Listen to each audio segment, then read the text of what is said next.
VocalEye Almost Live Zoom, celebrating Indigenous artists, hosted by Amy Amantea, with special guests Deanna Gestrin, Renae Morriseau, Russell Wallace, and Carrie Tennant. Welcome to the VocalEye Almost Live event. My name is Amy Amantea. I use she, her pronouns. I'm the Community Outreach Coordinator for VocalEye, your host for these Almost Live events, and a member of the blind community. I want to just give a big shout out, big thank you to our donors and supporters. There's a link that's always posted in the chat if you feel like you have the capacity, or you can find a link on our website, vocaleye.ca. We're grateful for any contributions that are made, but you also don't have to make a financial contribution to support the work of VocalEye. You can write us a letter or send us a testimonial talking about your experience. That goes a very long way. And if you happen to be watching this particular event on our YouTube channel, please like and subscribe. And at this time, I'd like to welcome in Ingrid, who's going to offer us our land acknowledgement this evening. So Ingrid, the floor is yours, the virtual floor. There, I'm unmuted now. Well, I'm happy to be here, as I always am. For those of you who don't know me, my name is Ingrid and I go by she, her, and I'm a settler. I grew up on Vancouver Island in the lands of the Snuneymuxw people. Where I am now in Vancouver on the slopes above False Creek is part of the territories where the Musqueam, Squamish, and Tsleil-Waututh people have lived and cared for these lands and waters for many thousands of years. They hold ceremony and celebrations here still, and singing and dancing are some of the ways that they celebrate their connection to the land. I acknowledge the Musqueam, Squamish, and Tsleil-Waututh people as stewards of the land and waters, and as artists, musicians, and dancers who celebrate the land and waters. Today, we celebrate some of the artists and their work. As many of you know, I work backstage in the theater, and last year I worked on a play called So Damn Proud, about a young Indigenous woman healing her connection to her family and community. Part of the play was a cedar brushing ceremony in which the characters participate. It was a scene that the actors looked forward to every performance because they found it so personally healing, and the audience was very moved by it. As I sat backstage reflecting on it, I realized that performance and ceremony can be the same thing. Thank you for that offer, Ingrid. I wish I had seen that show. I have not seen it, but maybe at some point I will get the opportunity. So thanks for that. Yeah. So welcome everybody to Wednesday, May the 11th, 2022. Today we are proud to offer you our Almost Live event number 84. 84, can you believe it? Tonight we're celebrating Indigenous artists. It's a showcase with our very own Deanna Gestrin. So I want to welcome Deanna into the space. And we've got a whole bunch of guest artists joining us as well. So Deanna, welcome. You're on the other side. You're not in backstage, virtual backstage. What does it feel like? I've crossed over. You've crossed over. I've crossed over to the performance side of things, which is another whole part of what I do. So it's really fun to be here in this capacity as well. Oh, I'm so happy to, I mean, listen, I kind of went through some Deanna withdrawal, if I'm honest, because you get used to people in a space, right? And so I have missed your presence, and I'm really happy and excited to have you here tonight. Maybe tell us a little bit about so you did share with us originally how you became connected with VocalEye, but maybe start there if there's some new folks joining in, and maybe a little bit about what we're going to experience tonight, because it's all connected. I'm just going to say it's all connected and let you explain it. I've been at a conference for the past 2 days that was literally called Everything is Connected. Oh, and you're right, it is all connected. So the people we're going to see tonight are from the Indigenous community, my music community, and the way that I'm connected to VocalEye is because I'm shifting from a 20-year music teaching career to counseling. I'm doing a counseling grad degree, and so as part of that degree, I've spent time doing an internship with VocalEye. So yes, everything is connected. My performance, my Indigenous roots, and my music all kind of come together in this wonderful way. And I'm happy to be here with you. So how is it that you know of these artists that you have brought to us this evening? Is it like through work, through personal connection, just because you're a fan of their work, all of the above? I've probably known Carrie the longest. Carrie is a fellow music teacher, musician, singer, educator, and we met first when we were in the 12th grade. I think we were in the same honor choir. Love it. We're the same age, so we graduated at the same time. And then we reconnected through the music community. I went away to school, came back to Vancouver, transferred, and did the first time I saw her again was I did a workshop for a choir, a local choir, and she came to watch. She was really good friends with that choir director. And so we connected there, and we've been close for years. Mm. With Russell, it was also through music teaching. I did a workshop and he was facilitating through the district. And so we got to talking and what nation are you from? And hey, wait a minute, that's my nation. So our mothers both are from the same band and the same nation. That's the Statliam Nation, right? Yes, and Am I remembering specifically, that correctly? yeah, Stadtliam, and specifically the Haklip First Nation. So that's a very specific area and a really neat connection that we share. And then Renae, Renae I met through music circles. So doing Indigenous cultural performances, we were introduced and worked on a project together. And then we ended up working on a few things together. And she is a wonderful singer amongst many of the other things she does. She's a wonderful performer and singer, and she invited me to come and sing with her. So we've been getting to know each other more in that capacity, working together and singing together. I'm cheating a bit because I have previewed the content, so I know how wonderful it is. So I can't wait to share it with folks.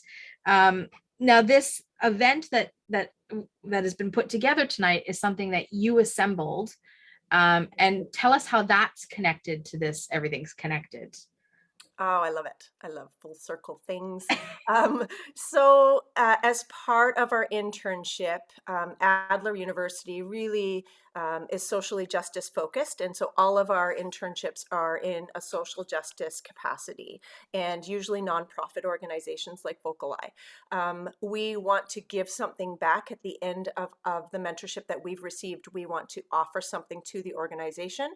So, Steph Kirkland and I got together and spoke about what would be useful, what would be helpful. And I think initially she brought forward the idea, like, what if you curated your own presentation at VocalEye? And I thought, well, that ties together my experiences as well.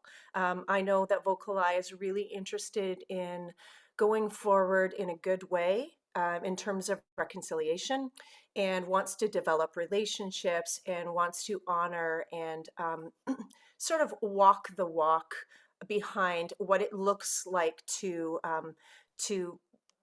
value Indigenous culture in an art space. What does it look like to demonstrate that, to engage in those conversations and also relationships? So knowing all of that, this seemed like the perfect way to kind of gift back to the organization. Can you maybe share with us, Deanna, what the process was like for you in terms of assembling this event? I mean, were you like, oh gosh, so many artists to choose from, or did you know right away? Or I'm curious about that process because I'm never on that side. Yeah. Well, not never, but you've curated this whole thing. So I'm curious what your experience was. It was so rewarding. I mean, the people came to me instantly. And the reason I chose these three artists is because they're local. They live here. They're doing good work here on these lands. They are also really each involved in their own way in advocacy and building relationships. Just doing really honest, genuine, good work that is coming from a good place. And I think that needs to be brought forward. I want people to hear different sounds in the VocalEye space. I know that VocalEye cares a lot about representation and inclusion. And so I think it's interesting to listen to different styles of music, and specifically music from this territory, listening to music that's being created here, shared here, composed here, performed here, that type of thing. Yeah, and as we'll experience it, there are some visuals, but really this is about the music. But I know that you'll unpack for us some of the visuals, and some of the things that I noticed just as a taster is that a lot of the videos are very connected to the land. So that's also a part of what we're going to experience, which I very much appreciated. It's kind of hard for me to unpack that, but I think that sometimes when we absorb content like this, it's so like stimulating, like different graphics and different flashing patterns, and it's overwhelming. And there was just a nice sense of peace for me while I was listening and being able to absorb some of these visuals, thinking, oh, this is the land. Okay, I'm making a connection between the sound, the singing, and the land. And it solidified differently for me than it ever had before. So I think that's a lovely offer. That's a really interesting perspective that I'm really glad that you're sharing in this space, because I find that there is a lot of performance aspect to, I'll say, a lot of different music genres, but Western music, it's performed in a certain way. And one thing that I love about cultural music, or even contemporary Indigenous music, is that it's not always, production is not the first and kind of final be all end all goal of the project. It really is about genuinity, in my perspective, about genuinity and honesty, and like just a personal connection to the people and to the music. And also the content is often about connections to the land. Absolutely. Yeah, I'm gonna say that that really hit for me hard, because again, as somebody who has not been around Indigenous music and Indigenous art forms as part of a regular, like I feel hooked in a way that I have not felt before, and it's lovely. It tickles my soul in a way that so at some point we're going to ask folks about how we can access more of the content that these artists are creating, because I think that you should have it as part of your collection. So I love that. I often, just as a sidebar for me, when I'm sending emails or doing work, I often have some kind of music playing in the background. And for me, it's always like, literally, I Google something like sounds of nature, and then I play the YouTube video that's like 60 minutes long of the sounds of, like, just calming, peaceful. And some of these pieces that we're going to hear tonight are going to become part of my repertoire, because I feel in a way, I feel like there's a healing that happens. And when you're working constantly, it's nice to feel, it's nice to have that feeling. I don't know, for me, that's how I felt when I listened to it. I was like, this is like, it's beautiful. It's beautiful to listen to. So I'm really excited to share it with folks. And I hope your response is as visceral as it was for me, but we'll find out, because people will share. Yeah, we have no shortage of sharers in this group. So which is wonderful. I know, right? Really excited about that as well. All right, Deanna. Well, I suppose that maybe we should talk about the first artist that you're going to introduce in the space.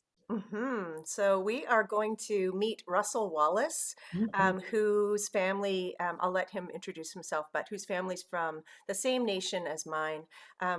And when he comes in, there he is. Russell, yeah, welcome. you'll just learn about him that he is just so authentic, gentle and genuine, and so talented. Just does so many things in the music and arts community. So, hi, Russell. Hey. Russell, nice to meet you. Thank you for joining us in our virtual space. Well, thank you for having me. Is there an introduction you'd like to share with our group, just so we can get to know a little bit about Russell? Sure. Hey, I'm Russell. And yeah, I'm Russell Wallace. I come from the Lilwat Nation and Haklip Nation, which are part of the Statlium nations. So yeah, my mom was from Haklip, which is near Lillooet, and my dad is from Mount Currie, Lilwat, which is near Pemberton and Whistler. And yeah, I grew up here in Vancouver on near Main and 18th is where my parents had a house when I was growing up. So that was my old neighborhood. Um, but yeah, I've been working in music for a number of years, music, theater, and writing. Um, a number of different things. So like providing music for theater, dance, and film. But also working with choral work, so working with choirs and teaching singing to anybody who wants to learn. Um, so yeah, that's what I do. That's where I'm at, and yeah, what else can I say? Oh, I'm an Aquarius, uh, born in year of the dragon, so get that out of the way there. Do you like long walks on the beach and have tattoos? I'm just kidding. What was it about music? Like, how did you get involved in music? My mom was an amazing singer. She's a traditional singer from Haklip, and I loved music all my life, and I was, you know, exposed to a lot of different types of music. I'm the youngest of 11 children, so Mm. we had a house full of different types of music. My mom and dad loved country music. My dad loved actually big band music.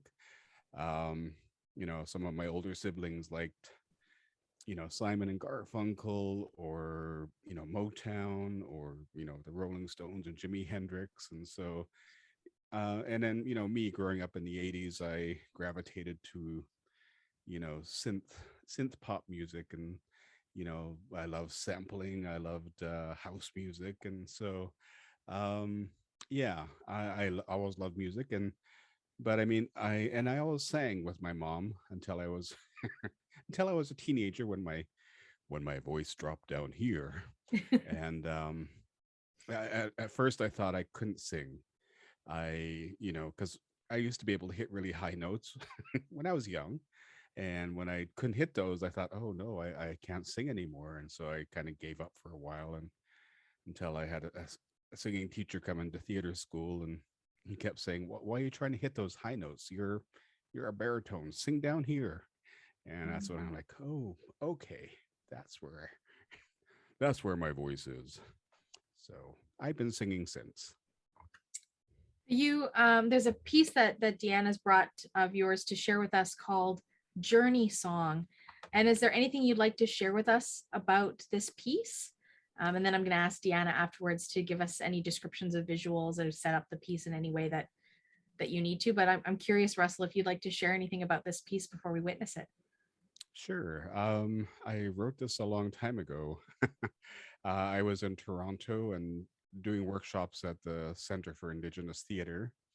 And one night, we were at the Friendship Center, and some other West Coast people were there, and they said, "Hey, well, why don't we do a challenge dance, like to show people here, what we do in our communities?" And I was like, "Okay." I was hesitant because I'm not a dancer, and um, but yeah, the dance is basically seeing how long you can stay close to the floor. So like your legs are really bent, and your center of gravity is Wow. really low, and it's a real workout on your thighs, I tell you.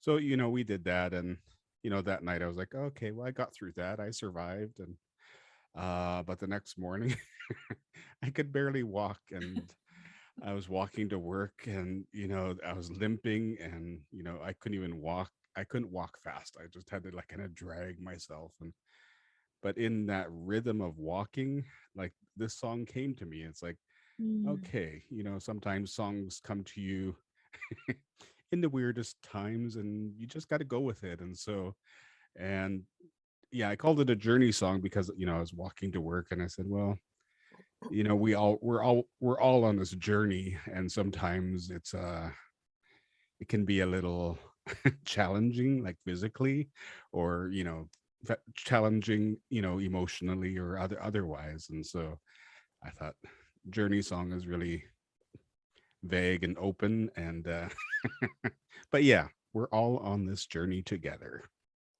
I love that sentiment. I think, as part of the human condition, we're all on a journey, right? So there's something everybody can relate to. Deanna, how would you like to set this up for us? So this is a split screen. It has the images of 4 people, one in each corner, and the people are singing in harmony. They're masked at first, and their mouths are concealed, and as they sing throughout the performance, they remove their masks. So maybe Russell, you can quickly touch on the significance of the removal of the mask and the harmonies and how that was created. Yeah, that was a visual thing that we thought we could do because when we recorded it, that's when the pandemic was first here, and so that summer is like everybody was wearing masks everywhere, and the idea of singing being really dangerous around other people, kind of like ooh, um, even though we were singing, yeah, we all sang in separate places and stuff, and assembled it at the end, but yeah, the removal of the mask is like saying, okay, we feel safe enough and confident enough to, let our voices out. Wonderful. All right. Are we ready to ask Rick to play Journey song? I'd love to hear it. Me too. Go ahead, Rick.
I don't know what you can say after listening to something like that. It's pretty darn soul soothing, I would say. Thank you for sharing this, Russell.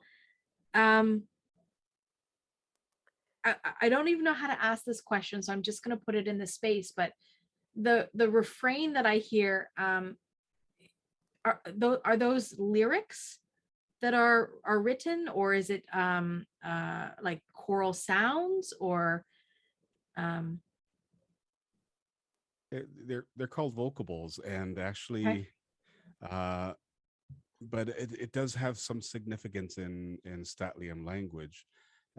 Anina is like um, it's like a it's like the Salish oive. It's like Anina. It's like an you know I can't I can't remember what word describes that. It's like An exasperation. exasperation. Yeah, there's that word. Yeah, it's like after a long day of work and you're putting your feet up on the couch or whatever, it's like, oh, Annie, nah. And I heard a lot of the elders would say that, when they're when they're busy working and finally finish something, it was like, all right, you know. So yeah, even though it's vocables and it doesn't really have any linguistic meaning, um, and I thought that would fit into the song of because that's how I felt when I was walking. So Hmm. It What was, was go ahead, Deanna. Oh, it was so beautiful, and I love the way the voices kind of came in, and when the masks were taken off, just for me, the symbolism of that is just like, ah, like Anina, like just I want this to be done. I want this COVID situation to be over. Like it just reminded me of that. What was the process like filming this during the pandemic? Because I think, some folks in this Zoom room have been a part of choirs, but I don't know how you film four voices in four spaces and kind of mush them together to make a harmony like this. So what was that process like? it was it was long and it was kind of tedious, and I did say Anina a lot. Um, I'm not I don't have all the latest equipment in terms of editing and all of that kind of software. So basically, we had the tracks recorded already. So you know, Mhm. it's lip syncing. We're lip syncing there. That's the the secret, I guess, of that. But yeah, it was a commission from Little Chamber Music. They asked me to, do something that you do every day, and of course, I went to the big production of split screen and having, four different parts sung. So, and I mean, part of it is also showcasing the song in its SATB form. It's like, having all the different parts that are sung by, soprano, alto, tenor, and bass. And Oh, thank you for um, that, SATB. Gotcha. Hmm. so yeah, it's showcasing that, and because it was a new arrangement at that point, there's variations of the song that I've taught to choirs and sing in the community, and this one was actually an exercise for me. It's like since I'm not in school, I give myself exercises, and so this one was trying to play with different harmonies, and so took a while, and I finally did it, and that's what came out. And so I am really pleased with how it came out, and yeah. I've asked artists in this space before this question about the pandemic. As frustrating as it was, did you find that there was like a silver lining for you in terms of your artistic practice, in terms of building skills and like the type of editing to make this piece? Yeah, I mean, at first, I thought, you're at home, you don't, you can't go anywhere, you can't do anything. Yeah. And, the first thought that came into my mind was like, ooh, I get to do all, things I want to do as an artist. I want to write, I want to sing, I want to compose. And, for the first 6 months, I just watched Netflix and played video games. And so, I think it was just because of you know, the idea that there is a pandemic happening, that Mhm. it is kind of scary. And but finally got around, and I guess the silver lining is that I got a lot of commissions in that time, and I got a lot of work doing writing music for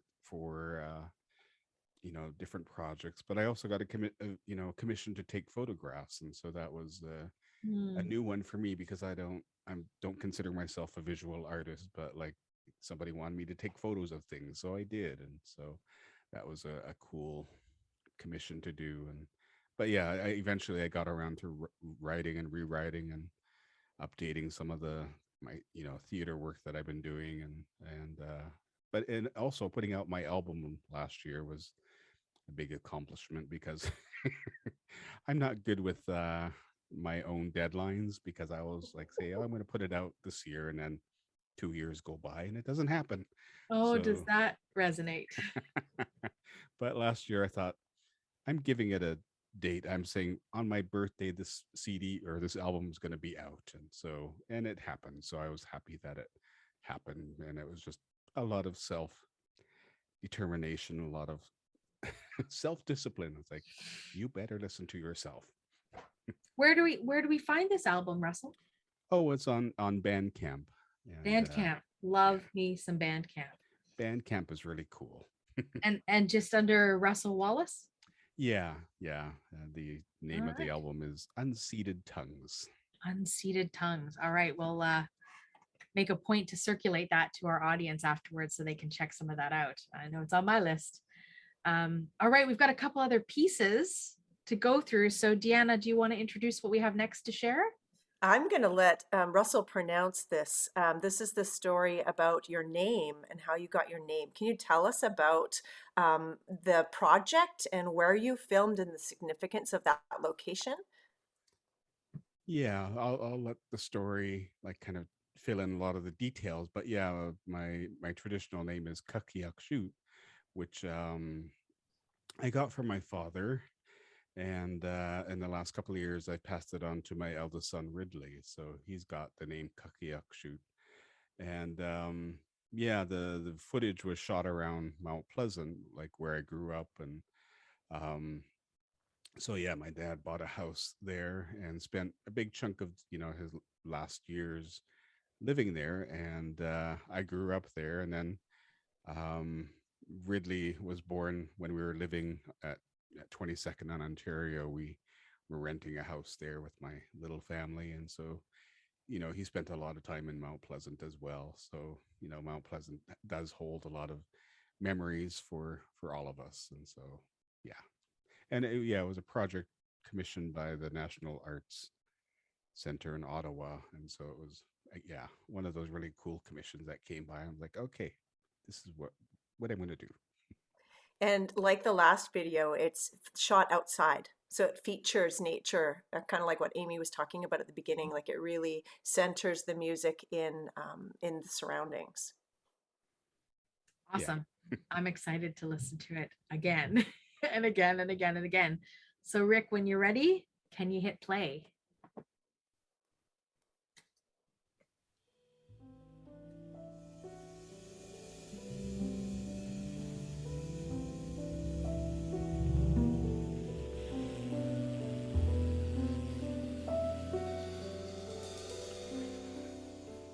My name is Qekiyeksut, the boy who will wander the woods that no one will care for. This name belongs to my father and also to my eldest son. The name was passed on through the generations in ceremonies back in our home community in Whistler and Mount Currie, or Lilwat. The name was chosen for my dad by my grandmother's midwives back in 1916. You see, there had been a number of babies that came before my father, and they all died at birth. And they were given loving and endearing names. The midwives came up with a plan to ensure that the newest son would survive. They plan to fool fate by giving a name that would not sound very nice. A name that said this boy would not be loved or taken care of. Fate was fooled, and my father survived and lived until he was 79 years old.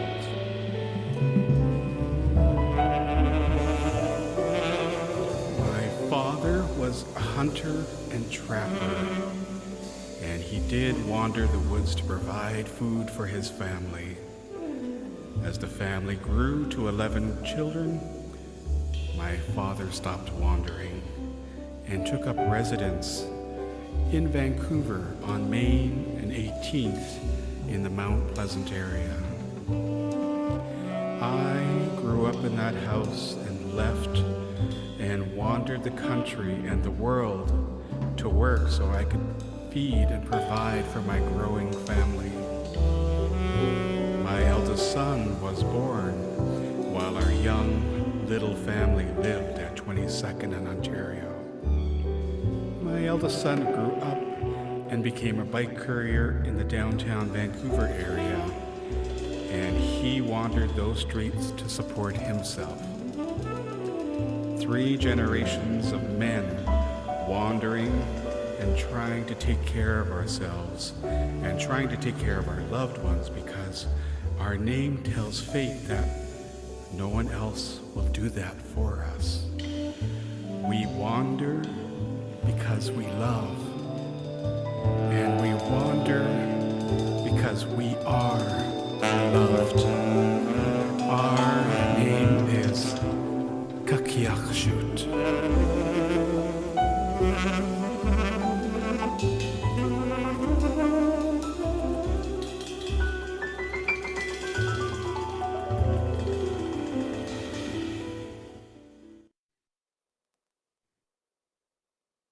Thank you, Russell, for sharing that.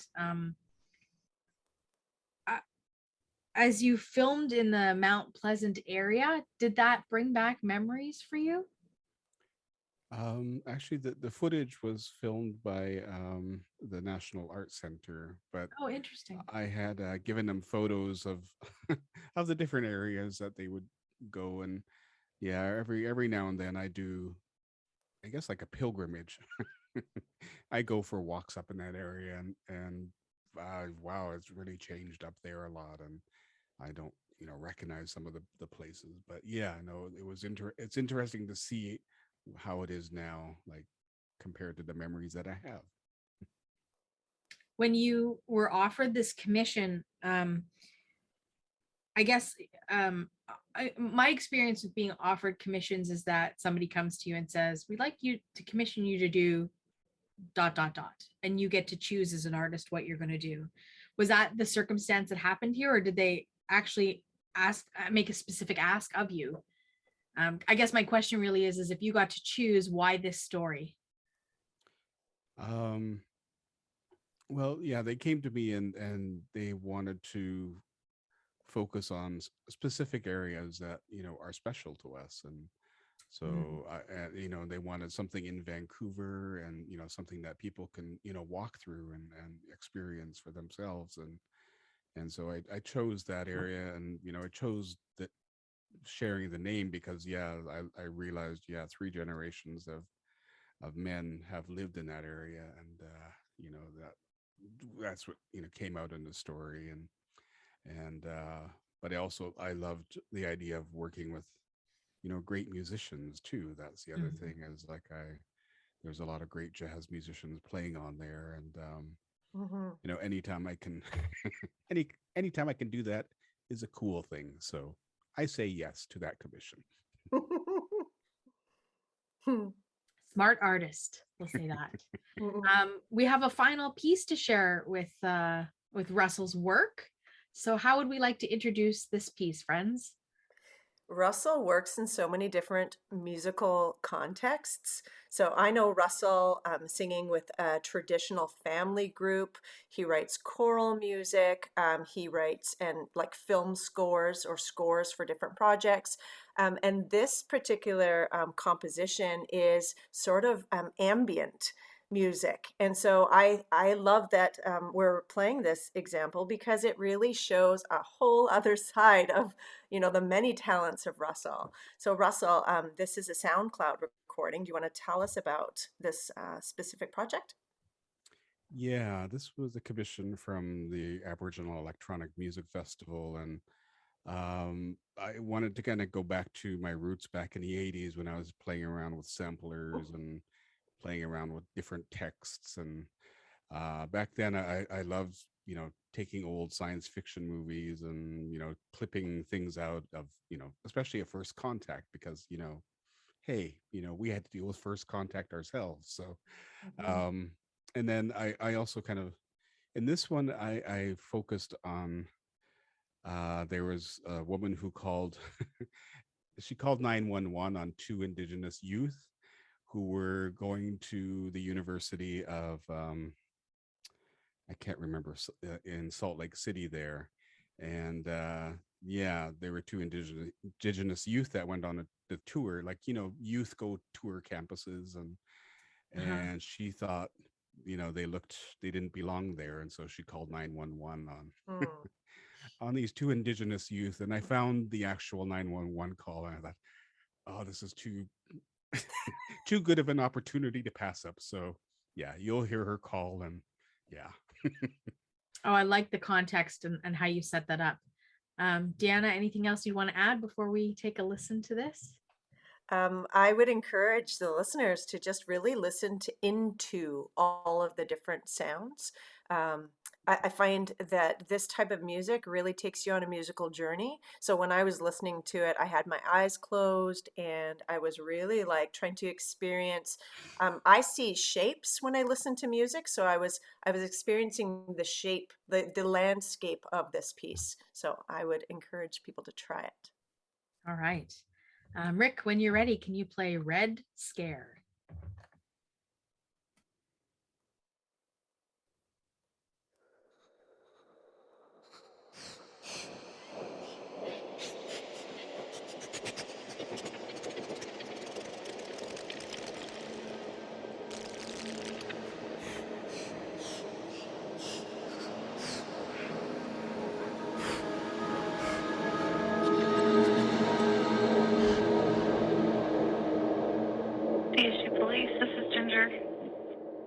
It's so quiet, kind of eerie. Gives me the creeps.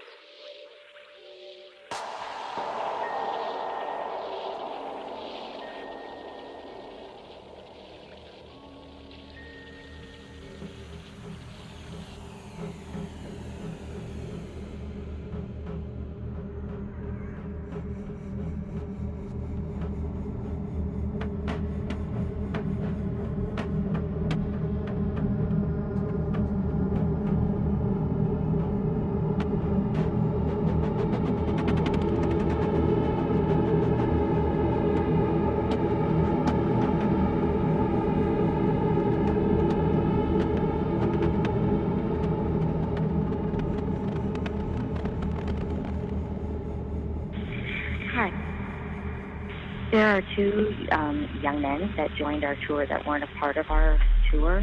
They're definitely not a part of the tour. Okay.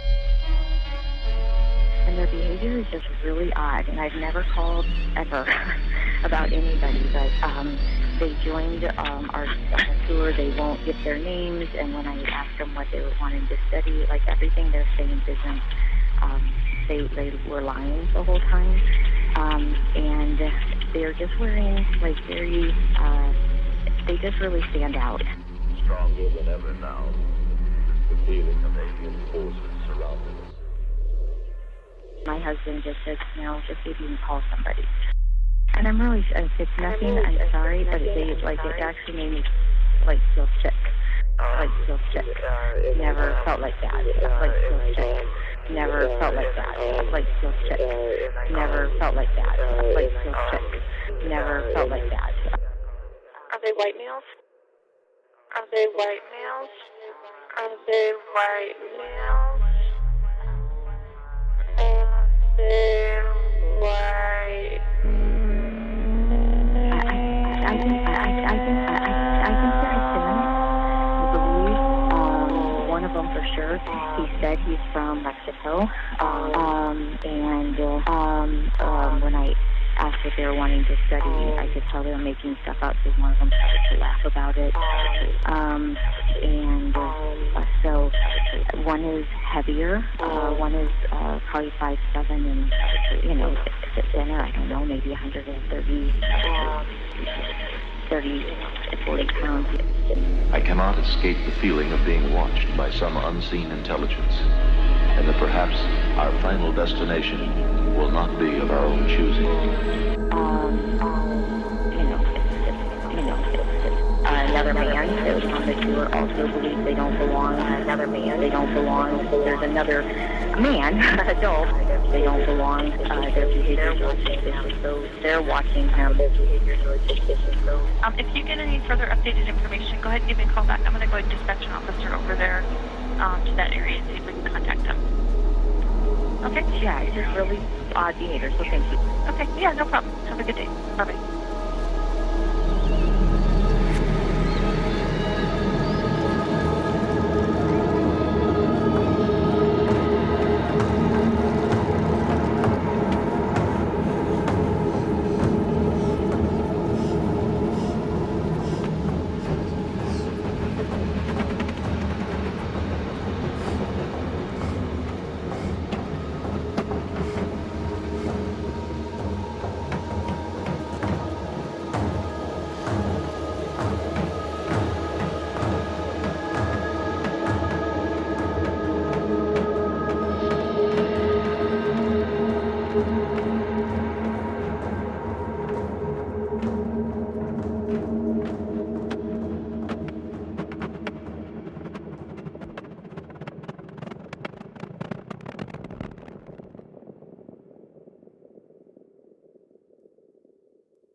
Makes the little hairs on your skin stand up.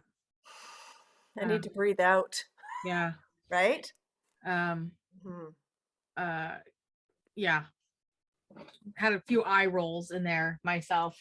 And I've heard it before, but it's interesting to me because I hear something now that you were talking about seeing shapes almost in your mind. I was thinking about that going into it this time. So the experience is different every time, which is interesting.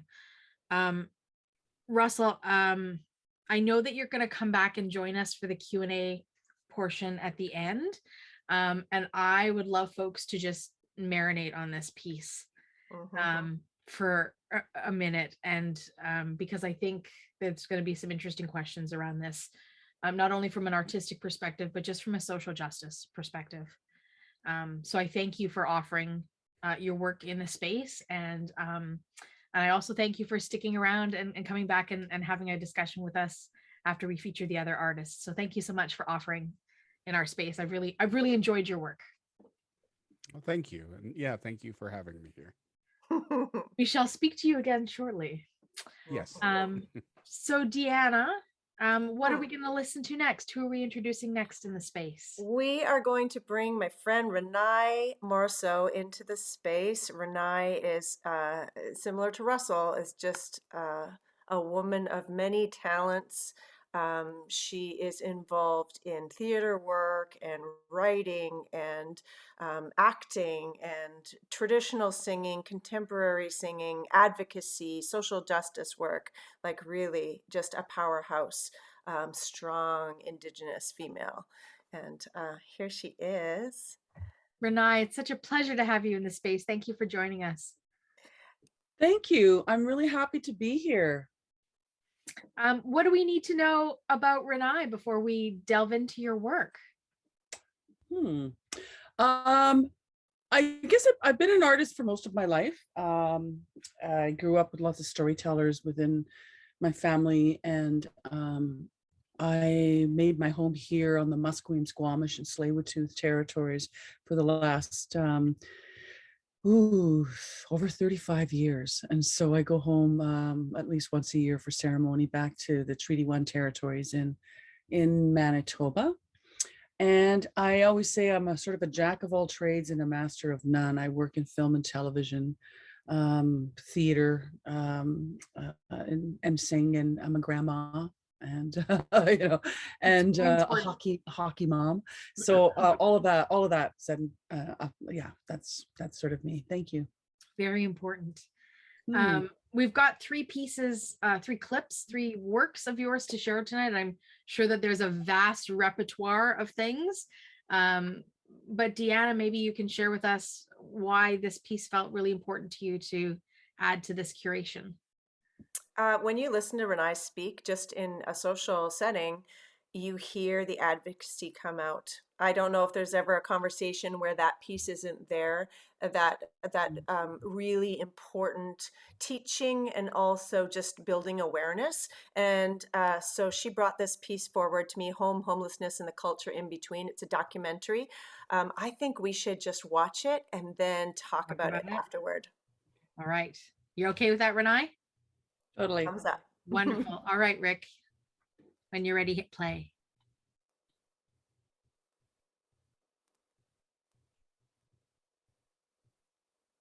Okay, action. 1, 2, 3. Good one. Sheila, good one. Home is when I think of my grandmother's cooking. When I walk in the front door and I can smell her bannock bacon, I'm gonna cry. And I could smell her elk meat frying. Home, I guess my son Uliken Dene, who's Muskamat Zawadeno, Qekiyeksut territory, and my boyfriend Mike and my sisters. Home within myself is to be grateful for what this land has given me. I do have 2 homes. One is Bella Bella. Home is just where I'm happy, you know. I can be happy alone too. But right now I have my cat.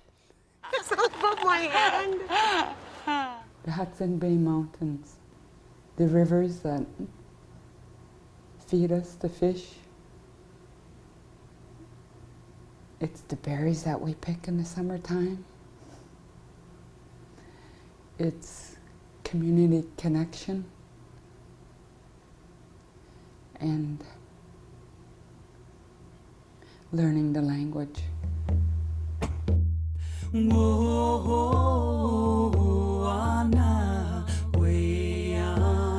My role with the Indigenous Women's Project was to support the storytelling of these incredible women that live and make their home down here in the downtown east side. Many of them have experienced homelessness, and many of them have come from their communities to make their home here on Coast Salish shores. As a child, I had to leave my birthplace in El Salvador with my mom and my brother because there was a war happening at that time in 1980s. I didn't get to grow up with my own family, my own traditions. Homelessness has been being displaced. I left Bella Bella 1984, so I've been here 37 years. And actually I was outed as a lesbian. So it was suggested for me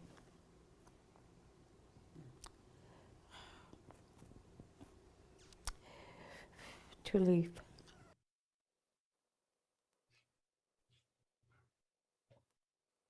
That was hard, being outside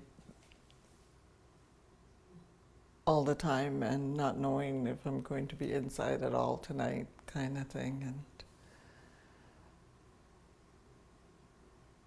And knowing all these people that are homeless, it was really hard to see them. You know, it's they're laying out on the ground, no blankets, but they're freezing. And me walking around because I have no place to sleep and I don't want to lay down in case I freeze to death. Being homeless takes away your self-esteem, your self-worth. So you're lost, you're confused, you know. So finding a home down here and it being a co-op was heaven sent. I don't use that word very often, but it was like angel sent. So to me, this community down here represents a lot of goodness. I know to outsiders of downtown Eastside only see what they want to see. They see a lot of anger, frustration, hopelessness. But I'm more too akin to people reaching out and lending a hand and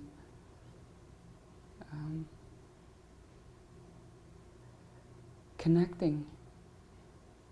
People here, it's like a community. Everyone kind of watches out for each other down here. And word gets around pretty fast here too. Very beautiful today.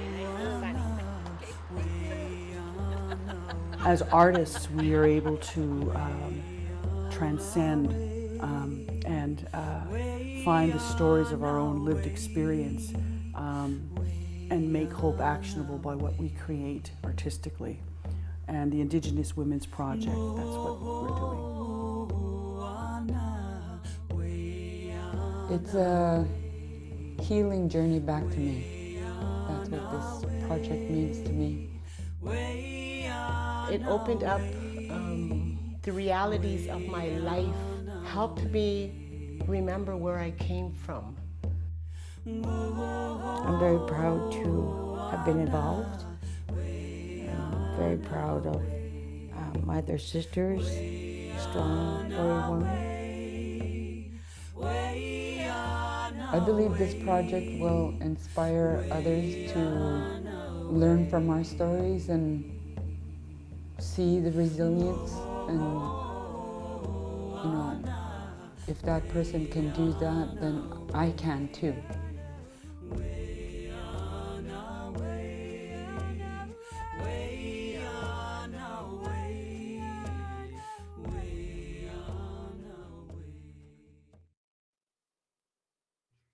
Renae, thank you for offering that in this space.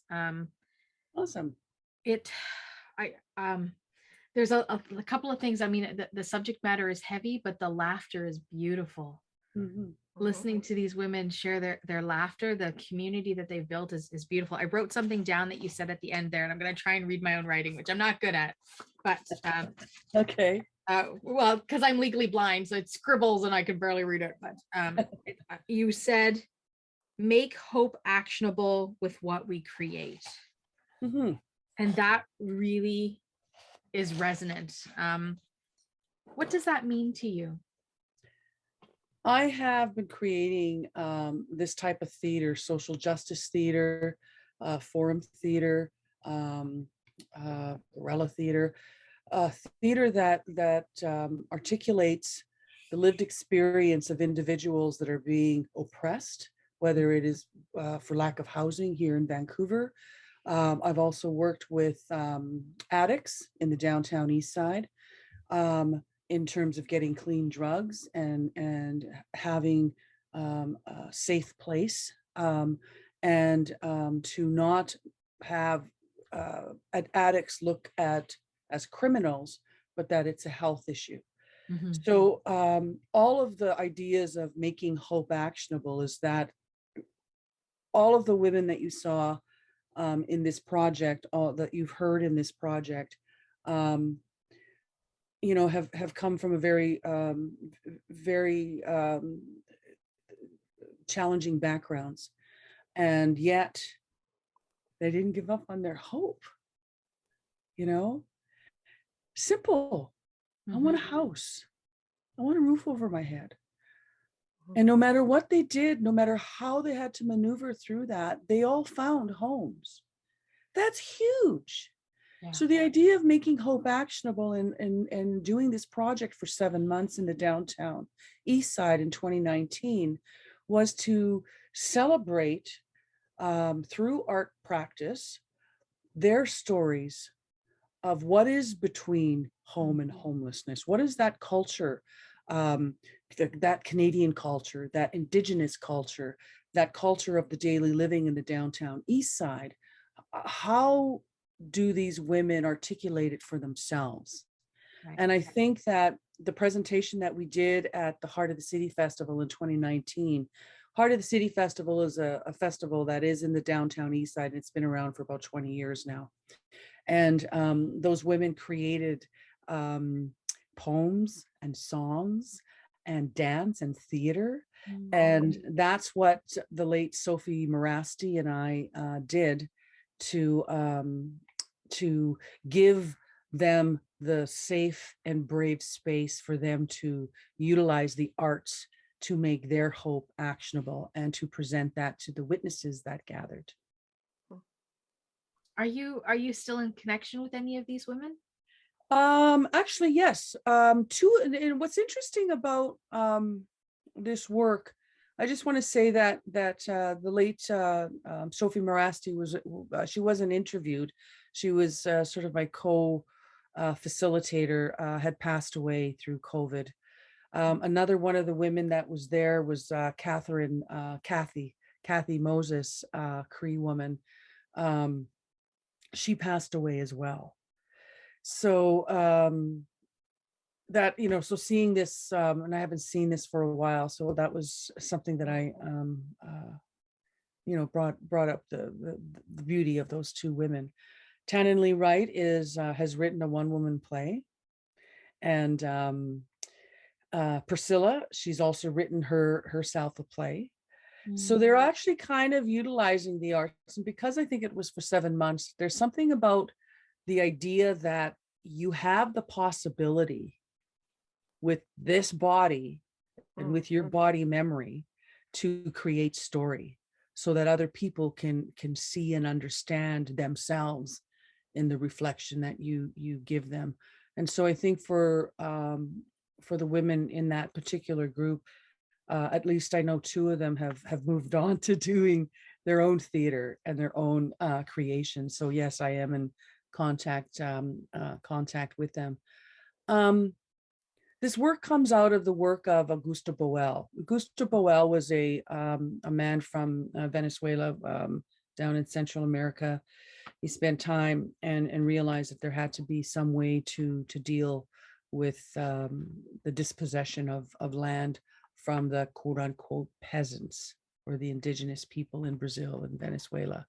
And thus began an international movement of his work. And so I've studied with people in Manitoba, where I'm from, and here in Vancouver with David Diamond. So I still continue to do this work. The last project that I worked on was in northern Manitoba, dealing with Indigenous women that are dealing with that are families of the disappeared, and what they felt needed to happen in terms of healing processes for themselves within their communities, and actionable hope in terms of dealing with the justice system, the educational system, the health system, all of those things, to be heard in a way to make change, to make actionable change in a sense of dealing with what's happening here in Canada. It's actually one of my favorite forms of theater of the oppressed. As Augusto Boal, because I'm an artist myself, but my lived experiences of disability.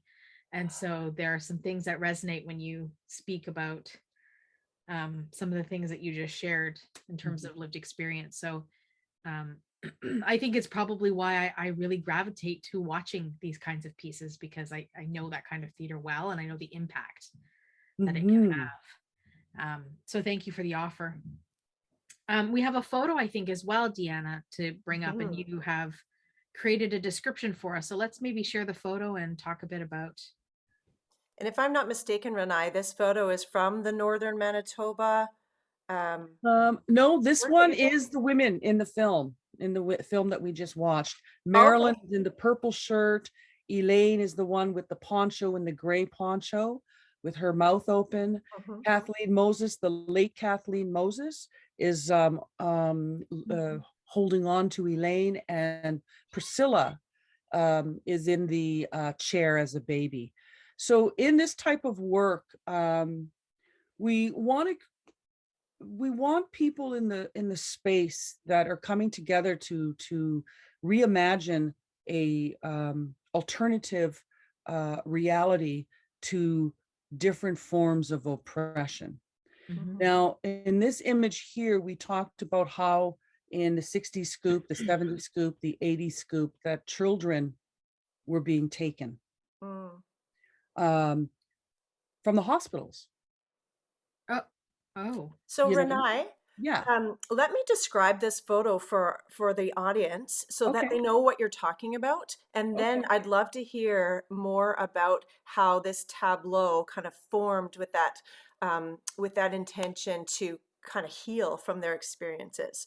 So in this photograph, it's taken in what appears to be an open gallery room, gallery space with a concrete floor, one drywall white wall, and an aged red brick wall that come to a corner behind the four women in the photograph. They're Indigenous women wearing regular street clothes, and their expressions are frozen in what appears to be an emotional scene. The woman on the far left is wearing a purple t-shirt with a West Coast Haida native printed bird design on the front.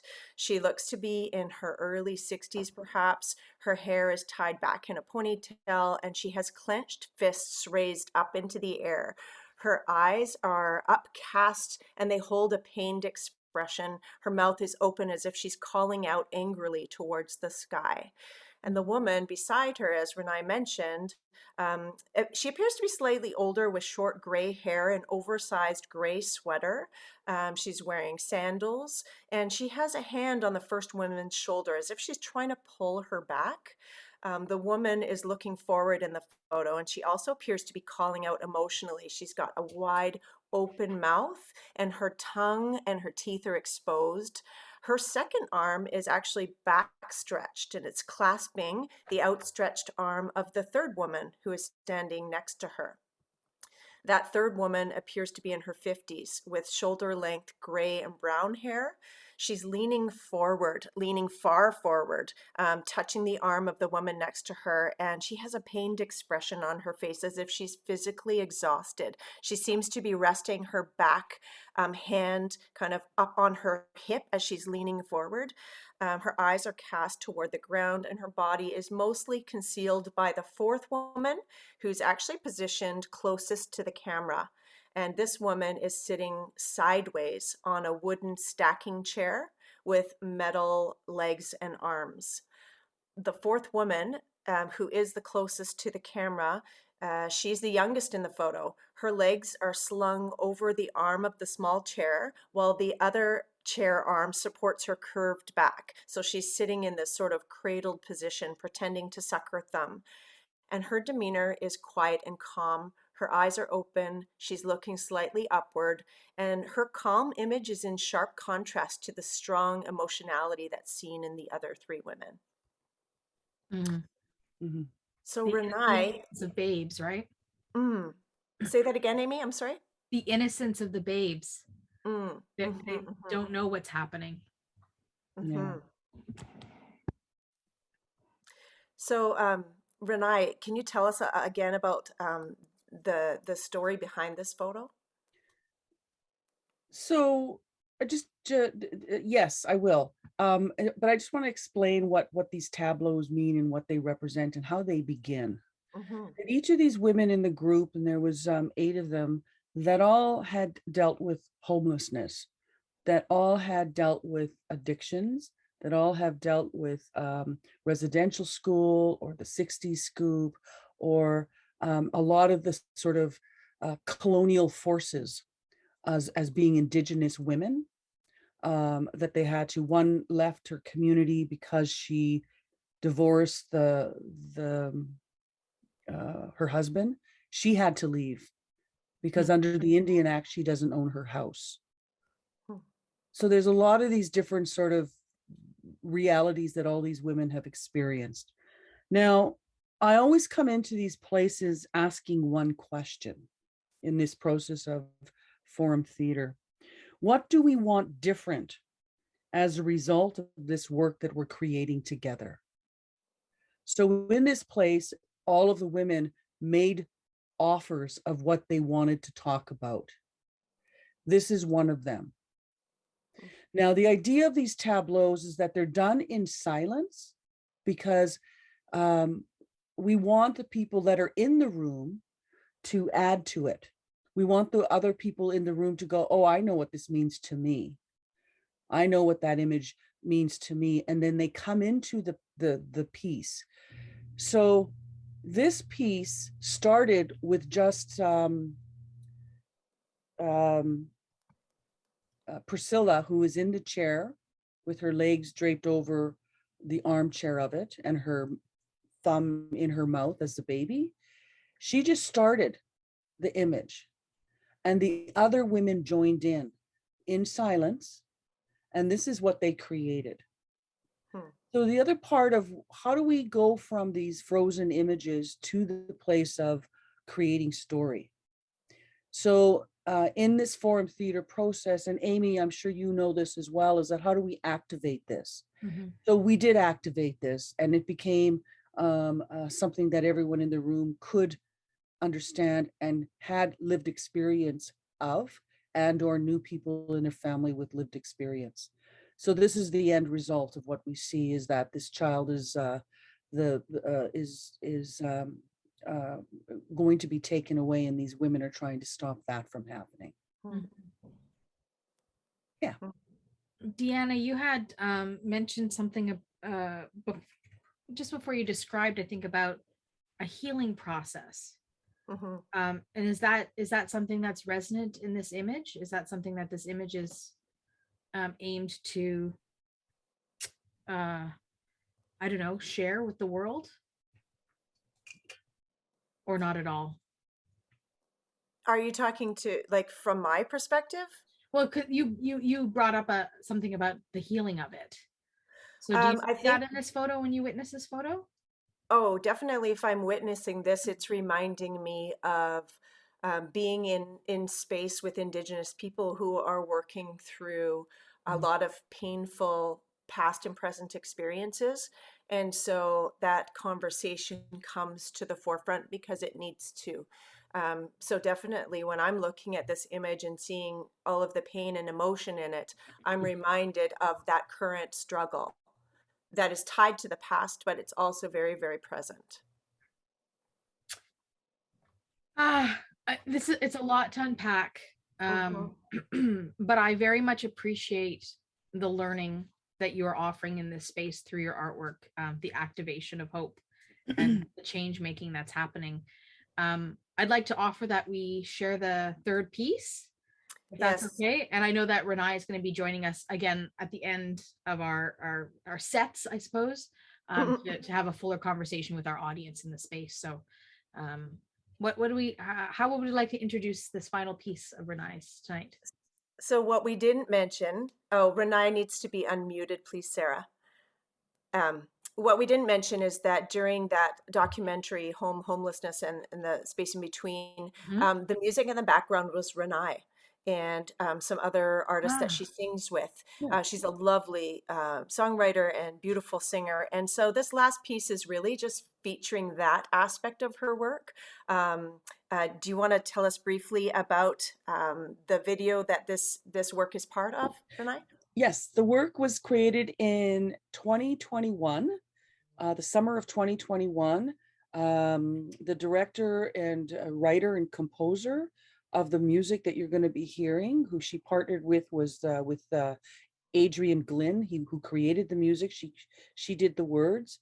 She is in Silk Okanagan and Chilcotin, and she is now getting her PhD in law at the University of Victoria.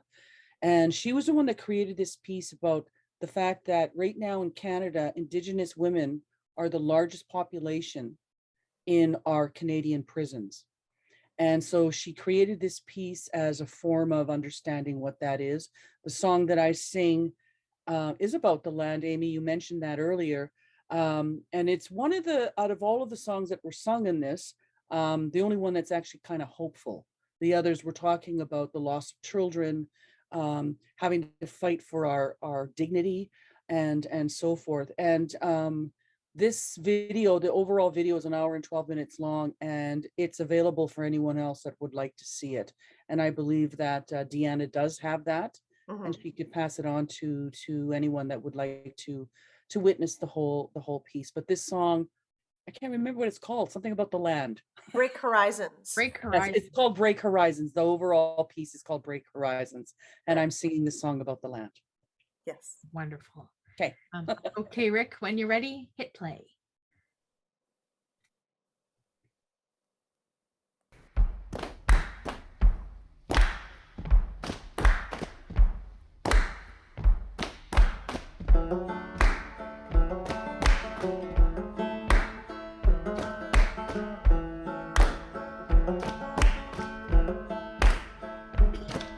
My fathers, to the power of 9, laid up traps in the mountainside.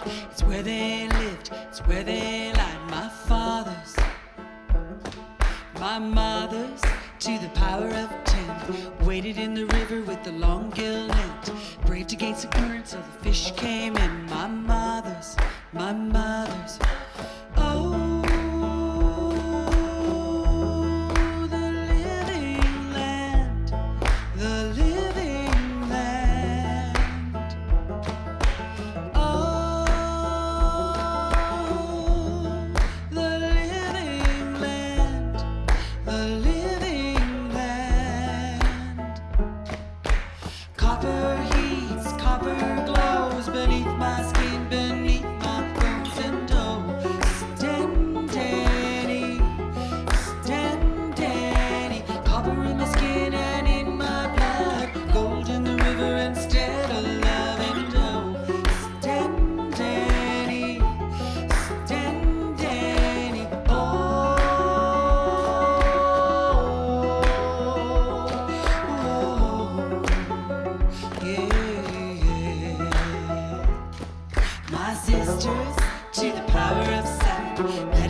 taking over now, and oh, stand Danny.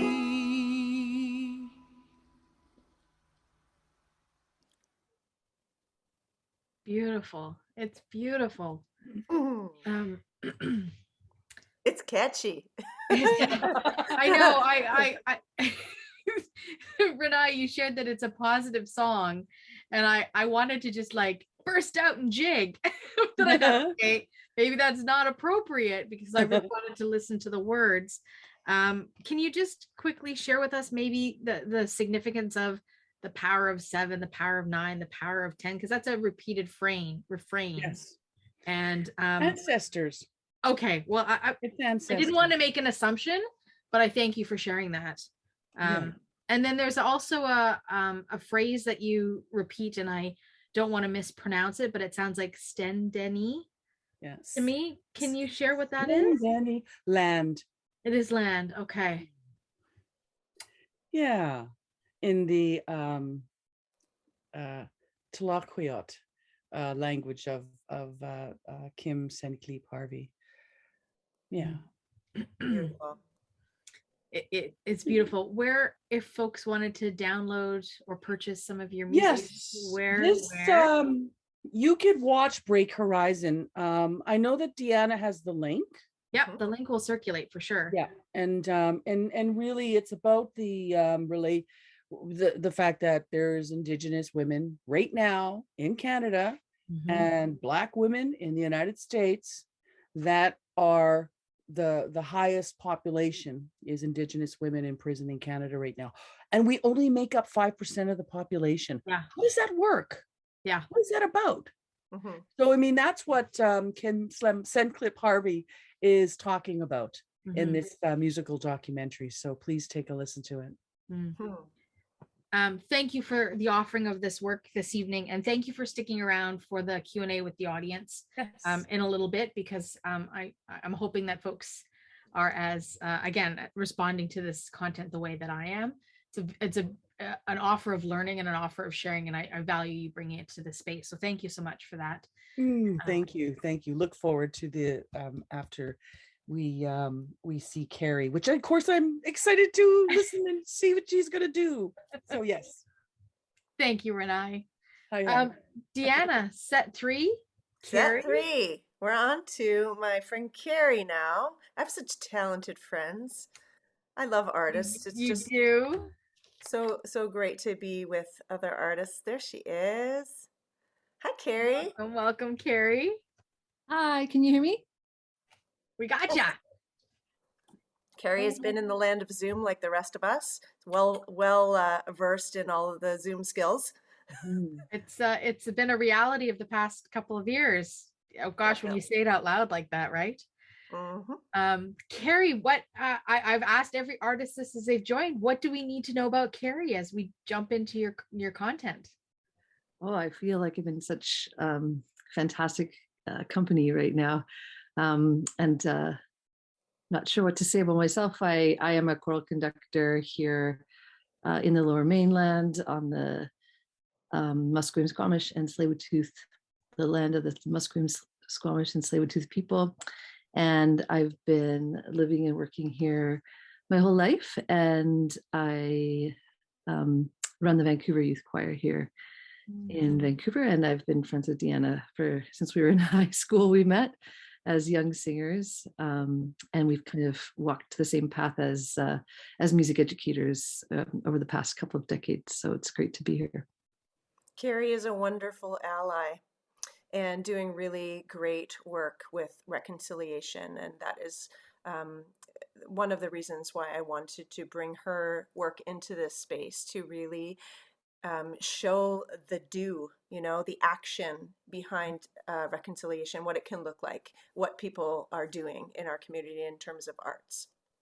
Seems to be a bit of a theme of this curated event. And I appreciate that offer very much, because it's an opportunity as much to enjoy art, but to also learn and to listen. So I value that.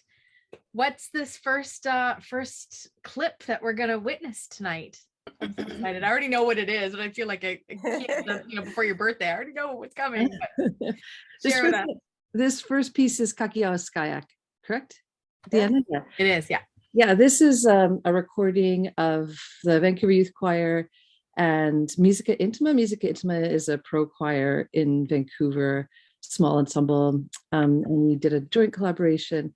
And for the past, I guess, 2.5 years, VYC in particular, the Vancouver Youth Choir, has been learning in workshops and collaborations from Sherryl Sewepagaham, who's a Cree Dene composer and educator and song leader.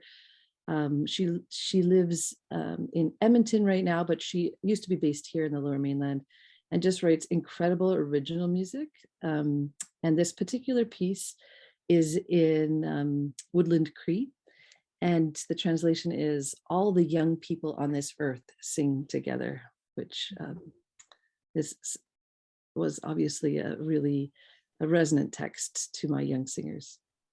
And we worked with her quite a bit on this piece, on the language and the diction, the style, and yeah, she visited our rehearsal and in person and on Zoom as well. So we're really lucky. So this is yet another pandemic project. Is that what you're saying? Well, it was born as a pandemic project, the collaborations with her. We studied with her quite a bit on Zoom. But then this year we've been performing her music live with real humans, which has been such real humans. And we got to meet her. Like when she came to our rehearsal for the first time this year, I was like, "Oh, we've met tons of times." And I think, no, we haven't. We've only met on Zoom. It's just our understanding of human connection has kind of morphed in a strange way. But yeah, it was great to be in person with her. Yeah. Deanna, is there anything you want to offer around visuals or anything for this piece? Yeah, this piece was filmed in the Christchurch Cathedral, downtown Vancouver. So the camera is panned way out and you see the choir. They start singing quite far from us, and then the camera angle sort of changes as we watch, gets closer to the singers. So you're going to hear a live acoustic space. The way that's recorded is, several microphones kind of set up in the space and then edited afterward with visuals. Okay. I'm ready to have a listen, and then we can have a chat about it afterwards. So Rick, when you're ready, hit play.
again, another like just so pleasing to the ear, the sound. It's gorgeous. It's gorgeous. Just for some context, Carrie, can you maybe share with us, because it sounds like it's quite a large group of folks in the choir, but also what maybe the rough age ranges are, because youth is quite a subjective, I guess. I'm probably not even close to a youth, but I like to think I am. So maybe you can just share some of that for context. Yeah, in that particular group, that we were mixed in with some adult singers from Musica Intima, that pro choir. Those are the older people you saw. But my group goes, the youngest is 15 and the oldest is 25. Okay. In that particular group, but our organization starts at age 5. So wow, that's just one of the choirs in the organization. And of course, those older people that you saw in the group were the adults from Musica Intima. Yeah. And how many people roughly would you say were in this particular group? There's 74 in my choir, and then there's 16 in Musica Intima. Okay. That's quite a few. It's a big group, but they certainly sound beautiful. You know, a friend of mine who's also in a choir was mentioning that part of the interesting thing of the pandemic, as you were editing these videos to audio, was that since you were masked, it was easy to edit because you weren't having to try to match movements with song, right? And you know, unless you sort of understand how these things are shot, you know, that may be lost on you, but I understand how these pieces are shot. So all of the choir members were masked. And we have been right from the get-go and the whole you time. have been, hey? I don't know if you can hear, but I'm actually at a rehearsal venue right now, and in the next room in my choir is rehearsing with a sub, so I can hear them in the background, but they're all spread out by 3 feet still. We've moved from 6 feet to 3 feet, which was a major thing, and now and still masked. So. And still masked. What are the kids? I've never seen the bottom half of their face. Like I've never ever seen the bottom half of their face. How are the performers finding working with masks? We're all used to it now. Used to it. It's just part of being a vocal artist right now, is wearing a mask, and it's just starting to shift to it being a little bit safer to be able to take that off. But because our group's so large, we haven't gone there yet. There's again a lot of things to talk about. I'd love for us to witness this next piece and maybe circle back a little bit, if that's okay. How do we feel about that? Sounds great. Yeah. So go ahead, Deanna. Yeah, this next piece features another Indigenous artist work, Corey Payette. It's actually it's introduced by one of the singers. And Carrie, before we head into this next recording, can you talk to us a little bit about when the pandemic started and trying to still work with your choir? How did you sort through all of those details and make it safe for singers? Yeah, that was a dark time, I have to say, because choir went from kind of being the activity for the dorkiest people on earth to one of the most risky, dangerous activities, living on the edge, that you could possibly do. And so we had so much to navigate, and we ended up in the fall of 2020, I guess, we got donated the Thunderbird Parkade out of EBC, which is a big open-walled parkade tower. And so we divided all our groups into in half. So we had smaller groups. We made these like hula hoop things out of like irrigation tubing, and we spaced them all 6 feet apart, and we kind of lit it up with some Christmas lights to make it look less bleak.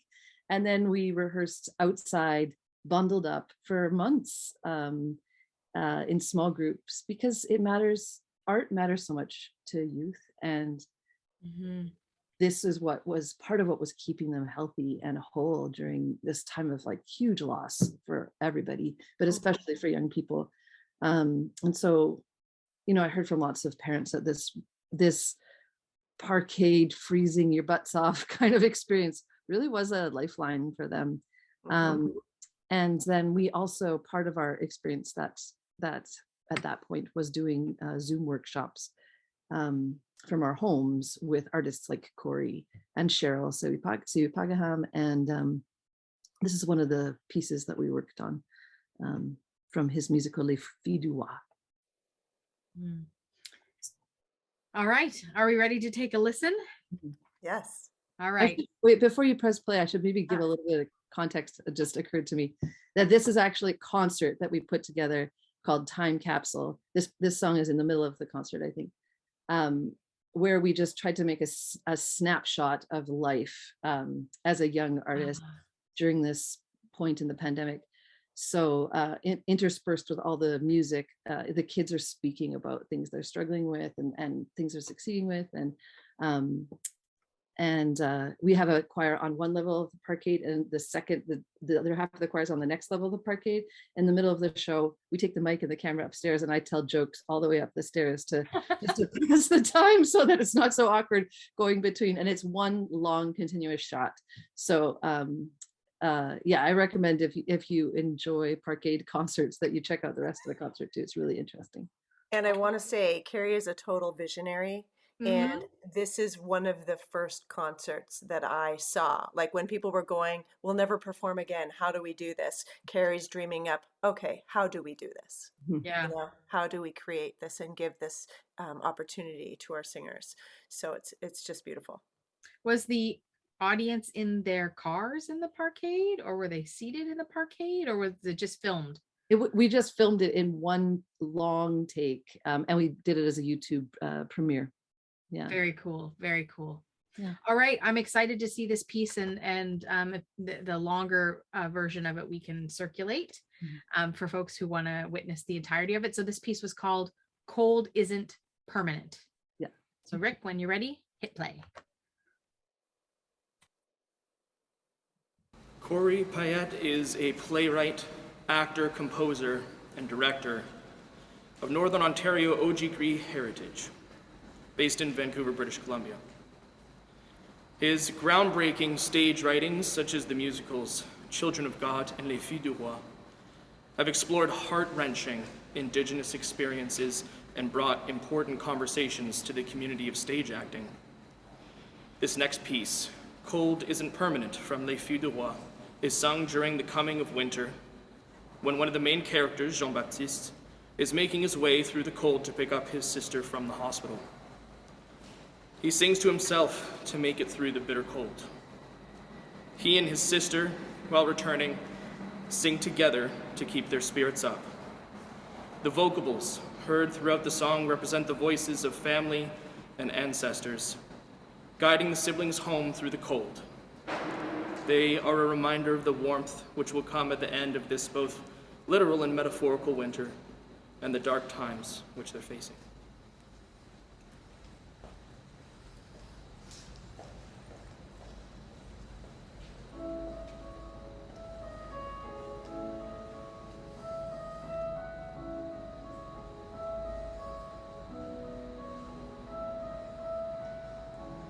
I sleep alone in this corner, with no light, only darkness around me. The air is much colder. I am weak, what will happen to me? And though I don't have much heat, a raging fire at our feet, we sing where we are, to mourn apart, singing where we are, to warm inside of me, we sing where we are, cold isn't permanent, where we are, welcoming signs of spring.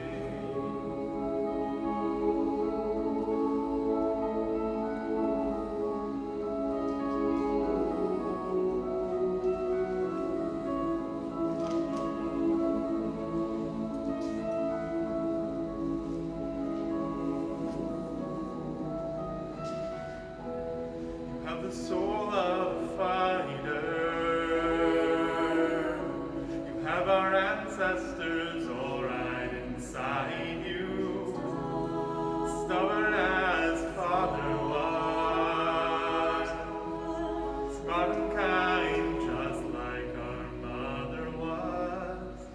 And though they may not be here, we will call to their ear. We sing where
It's incredible. It's absolutely incredible. And I don't know if other people feel this, but I kind of feel like I was in the Parkade with you all, feeling this, like this magic that was happening. It's just beautiful, Carrie. I'm curious, this is going to sound like a silly random question, but it's all shot in one take. So how long did you have to rehearse that to, make that sort of as flawless as it seemed? Well, it wasn't flawless. The show as an entirety, there was definitely some hiccups, but we just committed to it being a time capsule. So Yeah. and at the beginning, if you watch the show, I just encourage the audience to embrace imperfection and celebrate the now. And so the whole concert is we had 3 rehearsals since the pandemic had started in March. So we'd rehearsed 3 times freezing Parkade, and we're like, let's just do this. And to be honest, it's one of the most proud things I've done with those kids, is that risky, vulnerable Parkade show. Are they still talking about this? You know Yeah. what I mean? Like, do they still bring it up and chat about it and reminisce about it? They do. I mean, they were incredibly proud of that show, but they also reminisce about how cold they were. Teenagers.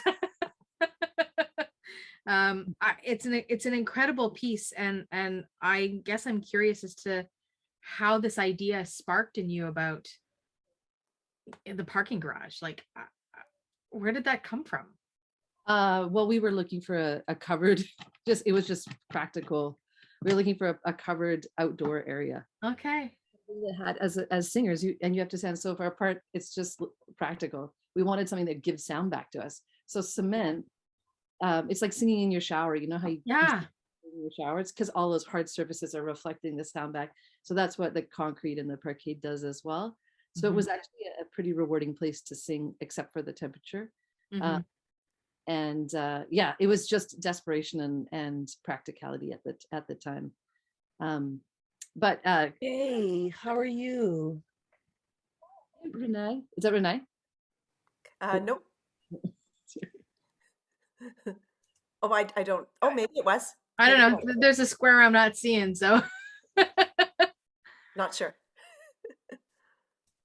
Thank you for the offering, Carrie. It's a beautiful offering. I know that you're gonna stick around and do a full sort of Q&A with our audience in pretty much any minute, sort of to speak, but we're gonna just move on to maybe set 4 if we can do that. Talk a little bit about some of the last pieces in this curated event by Deanna, and then I'll come back in the space together and take some questions from our friends in the audience. So Deanna, I asked you at the beginning what we needed to know about you. So what are you setting up for us to enjoy? So today is really about the how. All of my internship, I really wanted to share information. And I know that this conversation is becoming very audible, in the periphery of our lives. We're hearing about reconciliation and we're talking about that, but I think mostly I hear people say, but how? How? So today is really a demonstration for me of the how, and I want to feature a couple of collaborations to finish this show that really look at the how, that look at relationship building, walking towards each other. Like, I think about any kind of conflict, and if you look at the history of Canada, there's been some really impactful, dark, significant conflict. And reconciliation is for me moving together, rebuilding, reconnecting, having conversations. How do we do that? So we are going to look at a collaboration that Renae and myself and Michelle Bardock, who is a Squamish Nation singer, actor, performer, we sang for a conference. So we recorded it and sent it into an environmental conference. For me, there's reconciliation in that. This conference approached Renae and said, could you please collaborate with us and share with us so that we can honor you in this space? That inclusion is important. it really shows a lot of respect, and I think it is one way to move forward. The work that Carrie's doing, we'll talk about the Kindred program shortly, and we'll also show a video that is a collaboration between myself and a hip-hop artist, an Indigenous hip-hop artist, who said, you know, I really want to work with a choir. And actually, full circle moment, Carrie was contacted by this person, and Carrie sent her to me, and she and I ended up knowing each other, and we'll get to that. Wow. So the first piece is Renae's group of 20 years called My Girl, and we are singing an Anishinaabe gathering song. Awesome. Shall we take a listen? Let's listen. Rick, when you're ready, hit play.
That's us. That's I love us. it.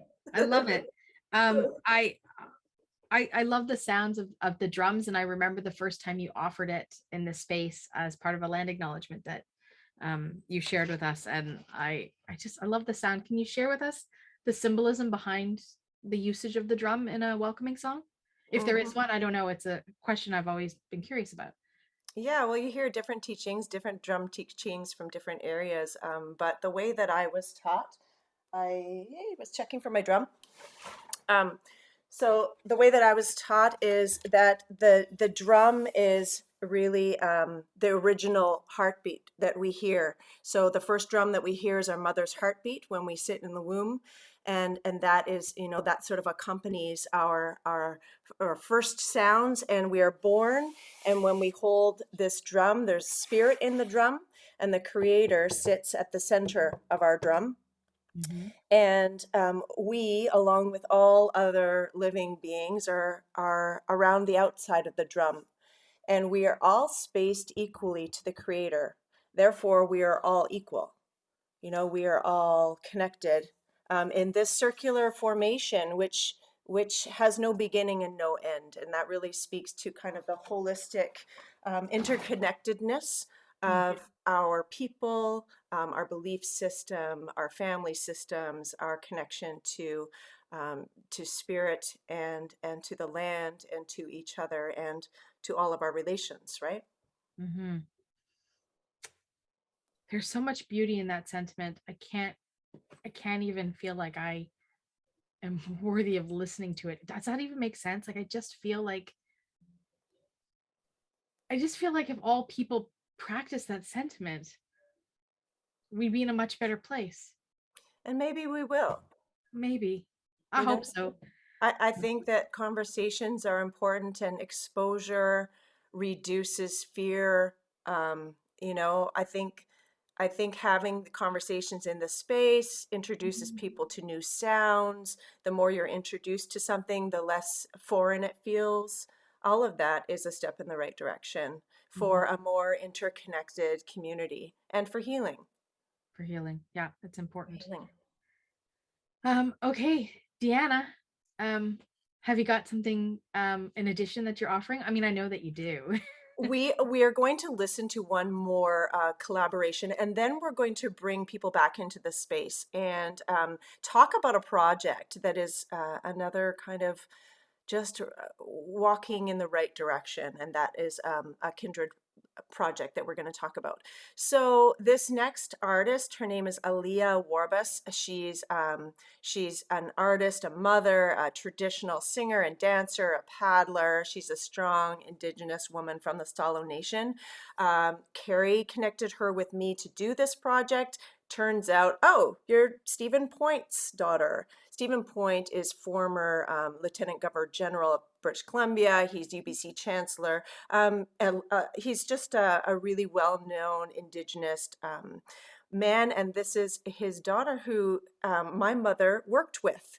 And so Keliya grew up hearing about me in music because she was a musician, and oh, my daughter's doing this, my daughter's doing that, and she's studying here and studying there. And so it was a full circle moment for us. And just yesterday at a conference that I was at in Victoria, Stephen was there speaking, and he's talking about his Auntie Eva Sapas. So afterwards, I'm on Zoom with people, and he walks by, and I just paused what I was doing, and I said, "You talked about, your Auntie Eva Sapas. Are you talking about my Auntie Eva Sapas?" So another full circle. He's like, "Well, yeah, my mother's family are Kellys from Kilgard." And I'm like, "Well, my family are Kellys from Kilgard." So just really interesting and small and connected. Mm. Yeah, Silvers and Kellys. So interesting. Yeah, kind of love those moments when they happen, right? It's the universe put you in the same place at the same time. Yeah. Message received, right? Okay, so this one is called Take Us, correct? Take Us, and it's Keliya's music with my high school choir singing. So I created an arrangement to go with her song, and then we created a video to go along with. And any specific visuals that you want to share about this video? Or you're going to see she is talking about the positionality of Indigenous women and the struggles that we face and how we overcome. It's a celebration of standing up against oppression. So you see her working out. You see her in an advocacy kind of position where she's protesting. You see her with children. You see her singing with my choir in the back. background singing behind her in a choir room within a school, and all the students are standing sort of on steps so that they're all visible at different points. And it's just a really powerful piece. She has Indigenous makeup on. At one point, she's wearing traditional regalia. So you'll see her shawl and you'll see her dancing. It's just a really expressive piece. I can't wait. So Rick, when you're ready, please hit play on Take Us.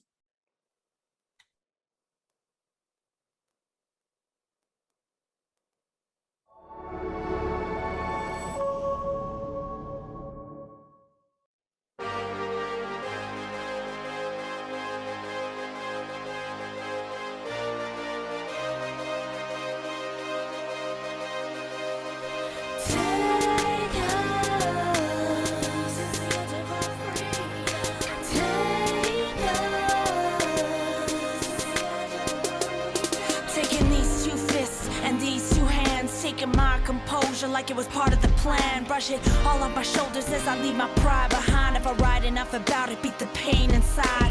Open up my wings cause I'm ready to fly. I can remember every moment if I really try. Put my lyrics to the test and tell me what's next. Breathing deeper in the moment, get it all off my chest. It's all been suppressed and ignored like a bad message. Looking for myself in a mess like some bad wreckage. Come on, inspect this, you didn't expect it. Imagination fly like I live with the Jetsons. Put me on blast and I be fully projected. A bully with my cadence, I be syllable invested. Take it to the max with my battery pack. Once I meet my moment, I ain't never coming back.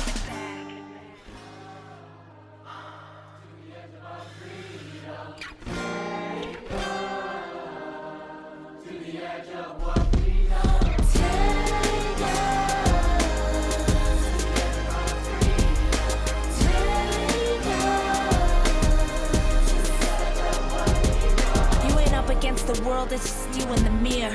Nothing that can stop you, it's just you and your fear. Being in the moment means that you're really here. Not avoiding any action as the future gets near. Freedom take us farther than we ever been. Footprints in the sand as we take the lead. Anything can happen if you really believe. And anyone can make it if they have a dream. Power to the voices we ain't heard yet. All the baby mamas that be working check to check. All the single daddies that we always seem to forget. It's time for everybody now to feel that they're blessed. Stand up everybody, cause you know what's next.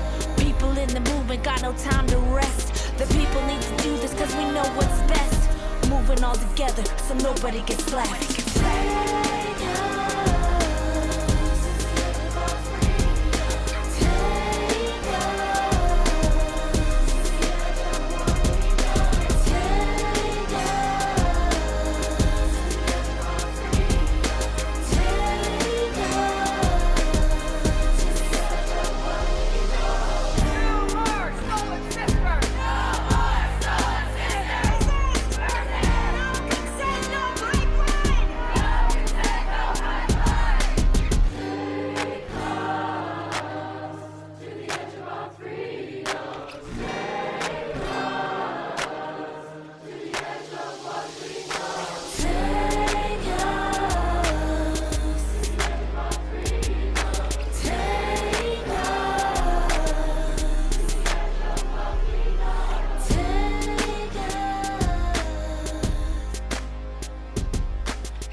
It's a beautiful collaboration, Deanna, and again, like very social justice minded.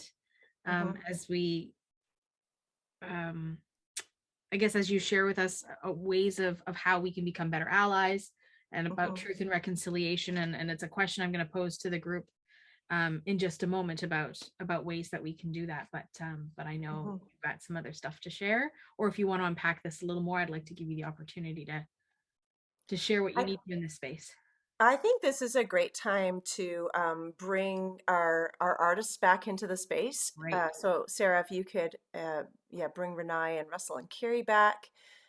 And I just want to talk about a project that Carrie actually initiated last year. She came to me and she said, I have an idea.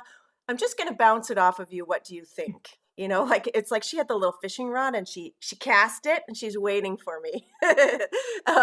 And she said, I have this vision of inviting newcomer youth to a space where Indigenous leaders are teaching them about Indigenous music and culture, and that is their first musical experience in Canada, that it's rooted in our history. And that vision and the courage to ask the question, to connect, to enact, to dream, to, you know, it's that walking together piece. Let's meet here and let's have a conversation. That became a really beautiful project that Russell and I facilitated last year. And then we continued it this year with an expanded program, and we brought in Indigenous youth mentors, which is a really wonderful growth to the program. And we have ideas going forward. So I just really want to put that forward as an idea, as another walking of the how, and it comes from dreams. Hi, Carrie. Sorry. I just wanted to mention that it's so neat that the four of us are all here, because one of the biggest moments in the pilot project was when you two gifted the medicine bags that Renae had created to these summer youth. And I don't know if you want to just speak to that moment, Deanna, a little bit. So this is not unintentional, this grouping and focusing on their artistry. And so Renae, when I sang with her, I think it was actually that video that we played, that gathering song, she gifted these beautiful medicine bags to Michelle and I. And they were just so wonderful, so beautiful, so meaningful. And Carrie and I were talking about gifting to these young singers for the pilot project last year when we started Kindred. And the first thing that came to mind was, oh, Renae makes these really beautiful medicine bags. Let me contact her and see if she would be interested in helping us. So it all came together. Renae, can I ask what's in a medicine bag? Well, from my Cree and Soto ways, we have the 4 medicines that are usually in the medicine bags of tobacco, sage, cedar, and sweetgrass. But I don't know if I put anything in those bags. I think we left it out so that they could put it in themselves, put whatever special thing they wanted to put in themselves. My daughter, in her medicine bag, she just put her one earring that she had from her late grandmother, my mother, and she just put that in her medicine bag because she lost the other one, so she's like still wanted to wear it, so it was more medicine for her, so that was what she had put in there. So the idea of a medicine bag is simply that, is some say for protection, others say for good energy, others say for acknowledgement of where you come from in terms of the tobacco, and the medicines that you have on your lands and stuff that you would put in your bag. So no matter where you go, that you still have remnants, you have a bit of medicine from your lands. Thank you for offering that. It sounds like a very special gift to receive. We should all be so lucky to receive something like that. Deanna, are we going to share this video, or is there something you'd like to offer to the space before we share this collaboration? I think it would be really just great to talk about the collaboration and to talk about this. The mini documentary that Amy's referring to is Carrie invited a videographer to come to our 3rd Kindred session. Kindred was made up of about 20 singers, youth singers from all different cultures. And in that space, we sang traditional songs, we did round dance, and I think that was the clip that we were going to play, like just round dance music, and we weren't touching, but basically you're holding hands with the person beside it and stepping to this round dance beat. And really did a lot of connection. So remembering childhood songs, sharing those in the space, talking about how we gather songs throughout our lifetime and that those, we call that good medicine, you know, music for us, and singing and culturally connecting is really good medicine. So just gathering that medicine and carrying it with you throughout your life and sharing that as a gift. You know, when you're talking about listening to this music, Amy, and feeling emotionally touched, and it's kind of spiritual, and you said, like, I don't know, like, there's a quietness to that. To me, that's the medicine. To me, it's when it is really about feeling deeply, being present, recognizing the gift of being together with other people, and how that changes us or impacts us, or creates that connection between us.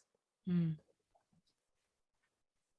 just letting that marinate for a moment, because it means a lot, and you articulated it so much better than I, because I couldn't find the words for what it was I was feeling when I was listening to this, but that totally resonates. So again, I thank you for the offer.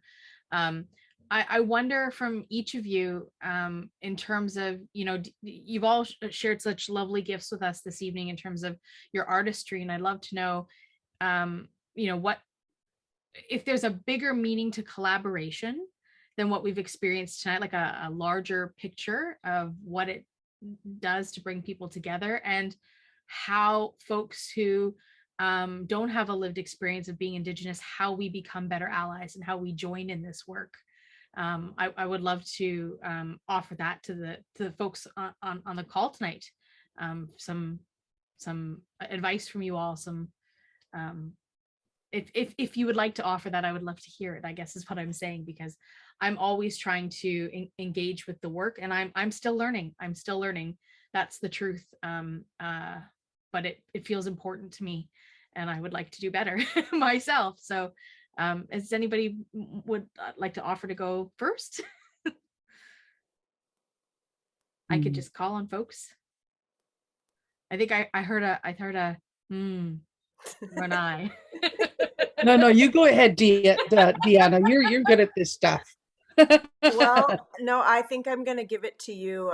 You know, today is about featuring your voices and your spirit.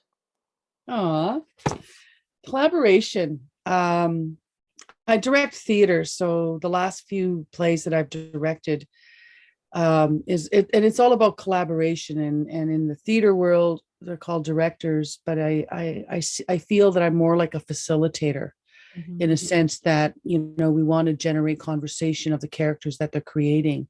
And in order for an actor to get there, they have to have a safe and brave space for creative vulnerability. And that's sort of the main focus of any kind of work that I do, is especially when you're jamming or improvising or discovering character, that how safe are the people I'm collaborating with their own creative vulnerability, and in what way of our coming together to create a play or a song, that we listen, that we how do we listen? You know, people say active listening, you know, in the world, you know, about active listening is simply about being able to get out of the way of what your needs are in your own creative, vulnerable space, and to open yourself up to hearing what someone else needs, because the trust is about being vulnerable together. So I think for me, that's always the first step in any creative process that I endeavor to do. Yeah. That's lovely, Renae. Thank you for that. Russell, anything you want to share in the space?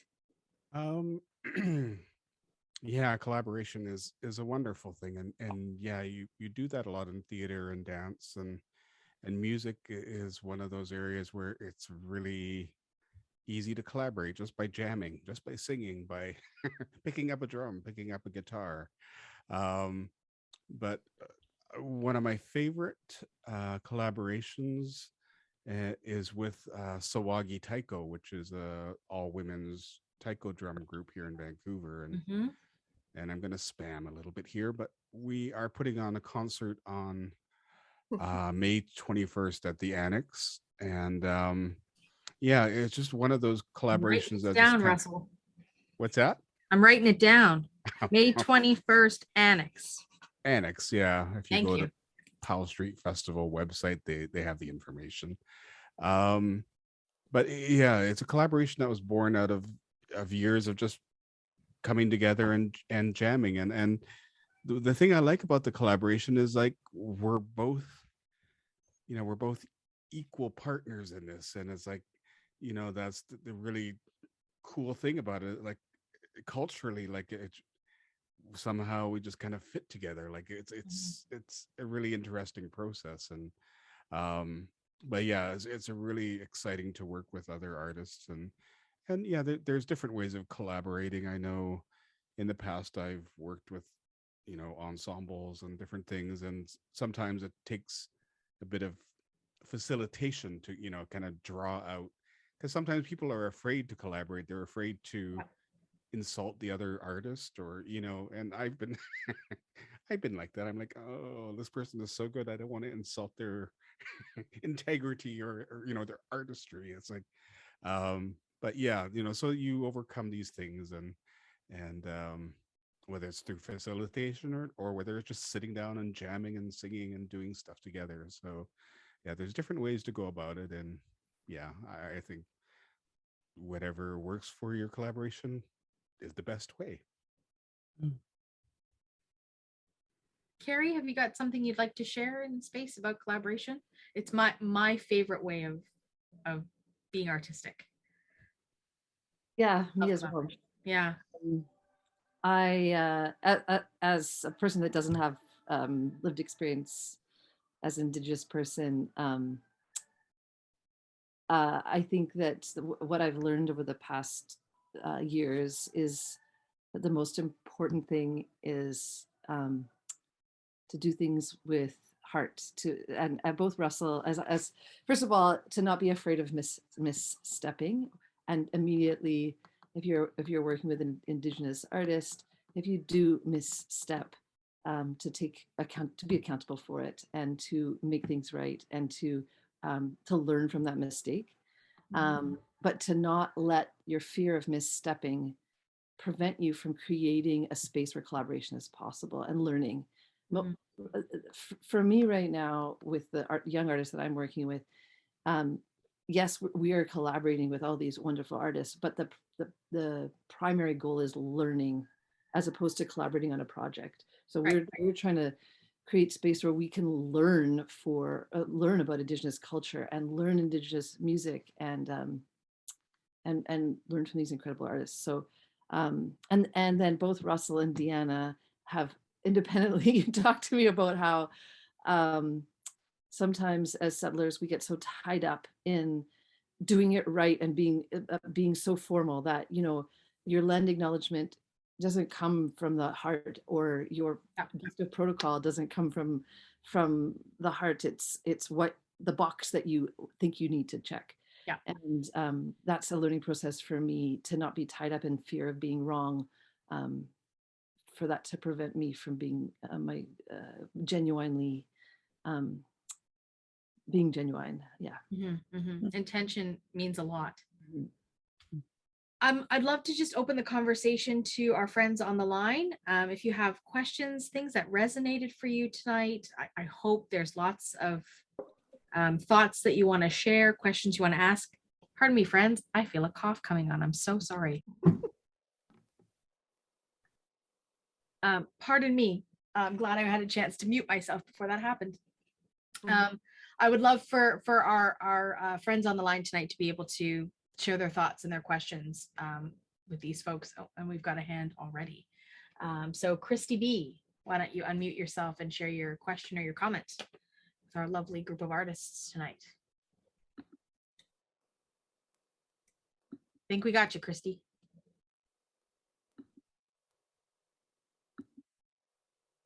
You're unmuted. Yeah, we got you. Okay.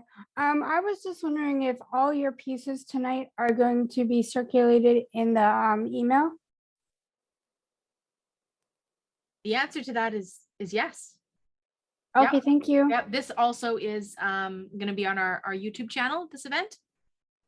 So you can review this event in its entirety. But as all the artists have shared, some of these pieces that we witnessed tonight are clips of larger pieces. And so we'll make sure that those links get shared and you can experience the entirety of them. So thank you, Christy, for that. While we're waiting for other hands, I'm wondering what's next for each of you in your artistic practice. Have we got collaborations on the horizon, or I don't know, what's coming up next? I always love to ask that as artists, because there's a hamster that rolls really fast in your brain when you think about creative practice. I know I'm like that as an artist, and it's like, ooh, shiny thing, right? So what's next? And then we'll take some more hands. Semester 3. Semester 3 for Deanna. Oh gosh. I will be directing a television series called Quest Out West for APTN, and it is a production produced by Tracy Kim Bono from the Nsilch Okanagan, and it's basically a cooking show, and we gather foods from the land, so it's also a land food sovereignty show, and I get to direct 5 episodes. So we're in the backcountry, in and around in the Okanagan. So I bought waterproof boots. Where will we be able to enjoy that, Renae? When it's you can watch season 3 right now on APTN or Lumi. I think you can just check out the APTN website and see when Quest Out West, because this is the 4th season. And I had the honor of directing the 3rd season in 2019. So yeah, that's what I'm gonna be doing right now. I'm working with Theater Terrific, directing a children's play. Theater Terrific is known for working with youth and children with developmental disabilities. And what's so lovely about the show is we have a couple young children in the play as well. So I'm busy, and I'm grateful for it. I'm going to give a plug to APTN because I discovered it years ago. I'm embarrassed to say I discovered it by accident. Everything's described on APTN. So it's a very accessible channel for our community of folks who are blind and partially sighted. And there is some absolutely fantastic programming on APTN. So I highly, highly recommend it. Thank you for that. Russell, for yourself, what's coming up? Yeah, I already gave a plug to the Sewagi Socom thing, and that's as far in the future that I can think of at the moment. I take 1 month at a time. Yeah, I hear you on that one. Carrie, what's next for you? Well, Deanna and I are hard at work this week, plotting out what is possible for the growth of this Kindred program, and I'm busy working on a big kind of grant proposal. But my singers and I, we have a show at St. Andrews Wesley on June 4th called Brave New World, and it's all new music from, I can't even express what a wide variety of genres it is. It's and we have a premiere by Payette, who was the writer of Cold Isn't Permanent, and then music from all over the world as well. That's either commissioned by us or premiered in Canada, right? But really fun show, June 4th. The creative spirit keeps on moving forward. I love that. Louise, we have a hand from Louise. So, and then we've got a hand from Megan. So Louise, why don't you go ahead and unmute? Oh, Hello, everyone. Yeah, you got me. You got me. Okay, yeah, that's about the right term. Thank you, Deanna, for bringing all this talent in tonight.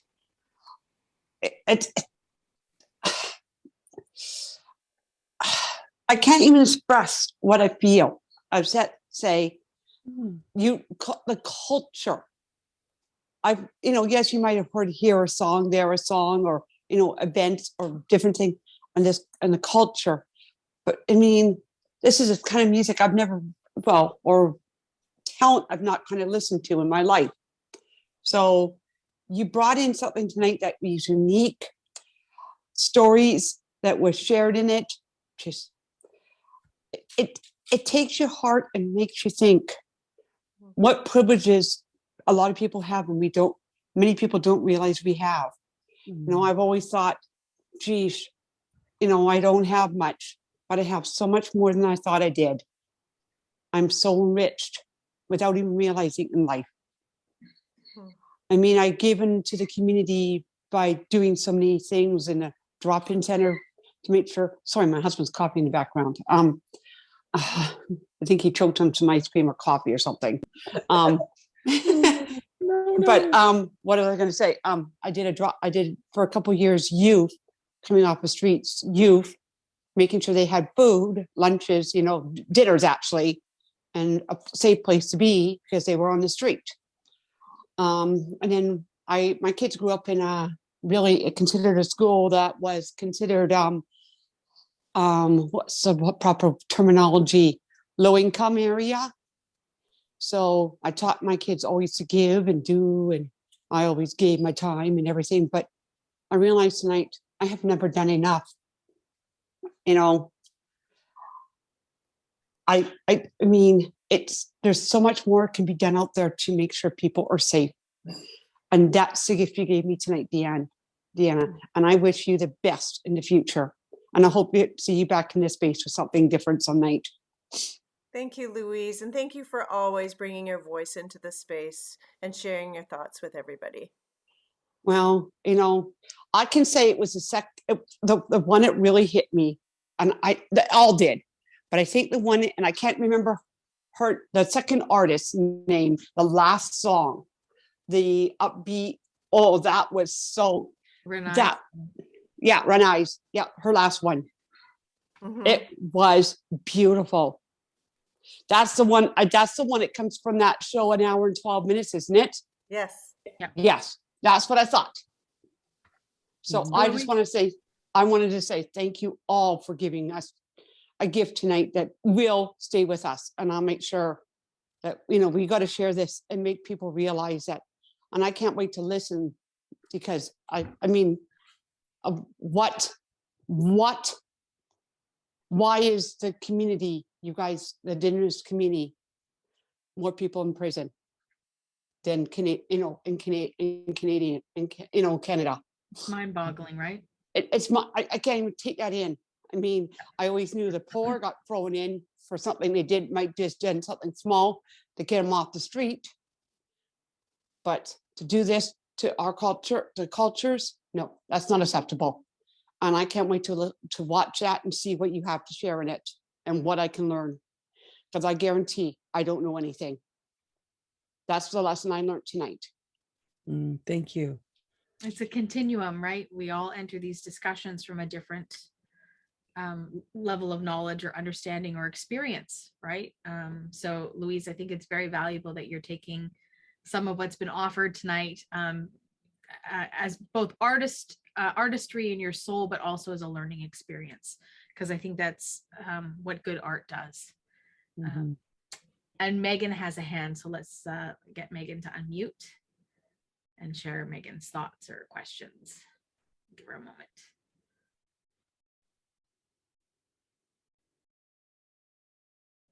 A lot of really impactful work that really stops and makes you reflect. And when the statistics about, like Louise shared, when the statistics about Indigenous women in prison was shared, and Renae, you said, we're only 5% of the population. How are we the majority of, and, you can dig deep into all the systemic, relationships, the colonial relationships that has been an impact on the community as a result. And I think that is something that I think will also impact generations to come of those women and those women's families, right? Like that's why this cycle, it's like it becomes a never-ending cycle, right? Because the atrocities keep happening, and then these women have children and their children have children, and there's a relationship there. There's a heaviness that's carried throughout the generations. Megan, are you unmuting? Maybe Megan's having trouble unmuting. Is there any way we can support her? Just going to give it one more second and see. Maybe it's an oopsie hand. Oh, she got it. There we go. All right. We got you, Megan. I loved all the pieces, especially the one that all those round dances. I just love it. Like it kind of reminded me of head smash and buffalo jump. And because I actually was actually learned a bit of that. And one time we were standing all together in a circle, and we started doing the round dance together. Well, I had a bit of a trip, and I almost tripped a little bit, but it was fast, but it was really good, and it was really good. And you were gonna do another culture dance with all cultures of life as well, but that's okay. Anyway, in the first one, the very first one with you, Russell, that was amazing. Kind of reminded me of the Avatar movie, almost that earthy kind of feel to it.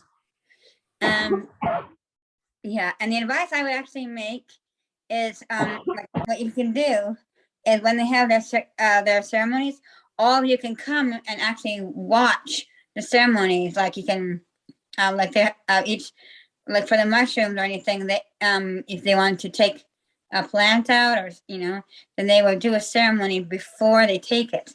Because that's why I remember one time with the silk people once. Silk people.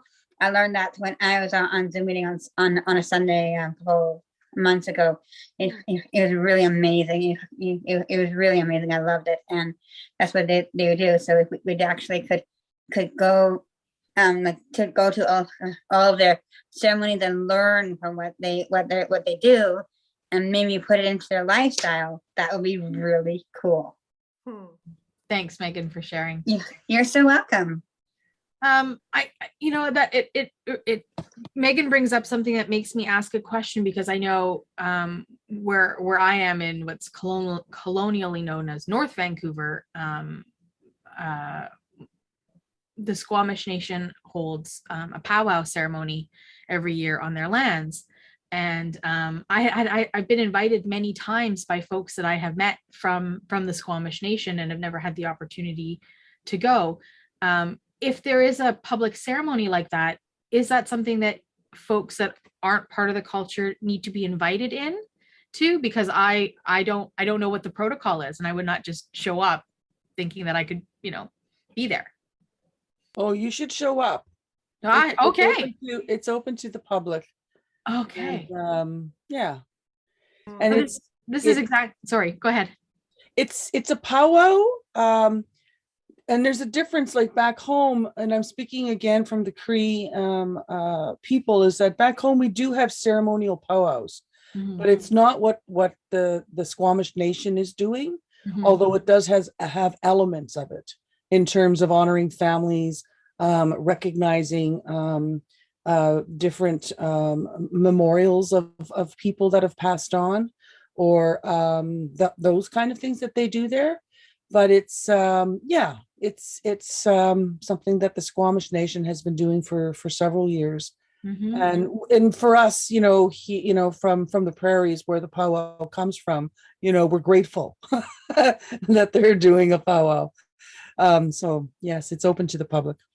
Okay. I mean, I think this goes back to Carrie's point of not knowing, that you're being afraid to make a misstep, and not knowing if it's a space that you're welcomed in because you haven't been invited into this space.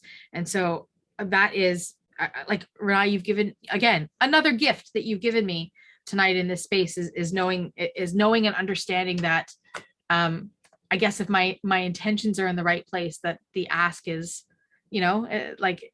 ask, and if it's inappropriate, you own that, right? And you do better, and you learn how to do better. But it's it's almost the same, not the same. I feel similarly around my experience with disability, which is like, nobody wants to talk to me. Nobody wants to come into my spaces. Nobody wants to, and so it's like, well, just ask and I'll tell you if that's not the right thing to do. But I'd rather have contact than no contact, because it's kind of isolating, and it's not in the spirit of collaboration and learning from each other. So, so I value that message. Thank you. Thank you for your words as well. I appreciate it. I very much appreciate that. We've spent a lot of time here, and we could have done a whole 2 hours on each of our artists in this space tonight. And I would welcome you back at any time to share anything that you're doing, because it's of such richness and such value to be in space with all of you. Before I officially, and I think we lost Carrie. I heard the doorbell leave. Yeah, she let me know she had to go back to rehearsal at Of 9:15. course, it's So important. she said, please tell everybody she was really grateful to be here and share the space with Renae and Russell. And Amy, she's really grateful to you for allowing her into the space too. Allowing, that's not Inviting, creating space for her to be part of this. Yeah.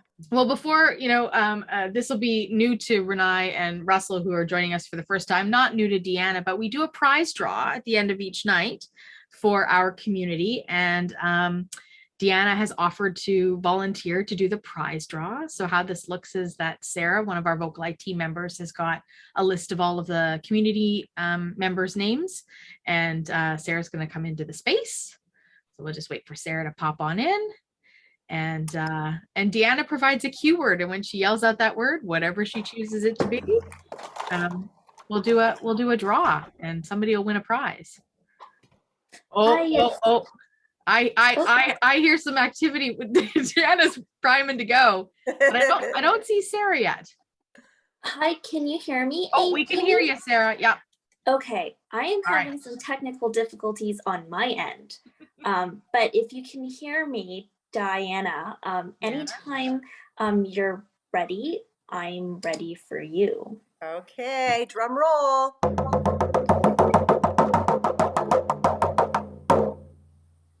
Collaboration. Oh, I love it. Oh. Sorry, Deanna, did you say it? I lost you for a second. Collaboration. Oh, yay. Okay, awesome. Thank you. So our winner, do apologize on my end, is April. I think April is still with us. I see April on the line. Congratulations, April. You are the proud winner of a raffle prize this evening. So we'll make sure we connect with you offline to get a prize that works for you in your geographical area. So keep your radar on your emails, I guess is what I need to say. With that, friends, we've come to the end of our evening. A big thank you to Carrie, who has had to step out to rehearsal, to Renae for joining us, to Russell for joining us, and to Deanna for bringing us what a beautiful curated event tonight. It's, again, I say this in many spaces, but I really truly am going to be thinking about this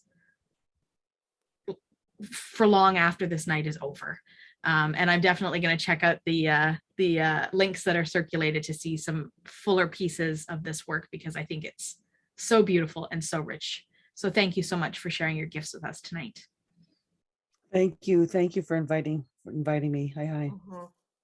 Yeah, thank you so much. I appreciate it. I miss you guys. You're doing such great work, and I'm so proud and happy to have been part of it.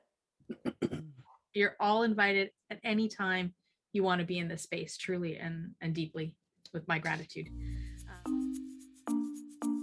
VocalEye, vocaleye.ca. Special thanks to our funders, the Canada Council for the Arts, the British Columbia Arts Council, the Province of British Columbia, and the City of Vancouver.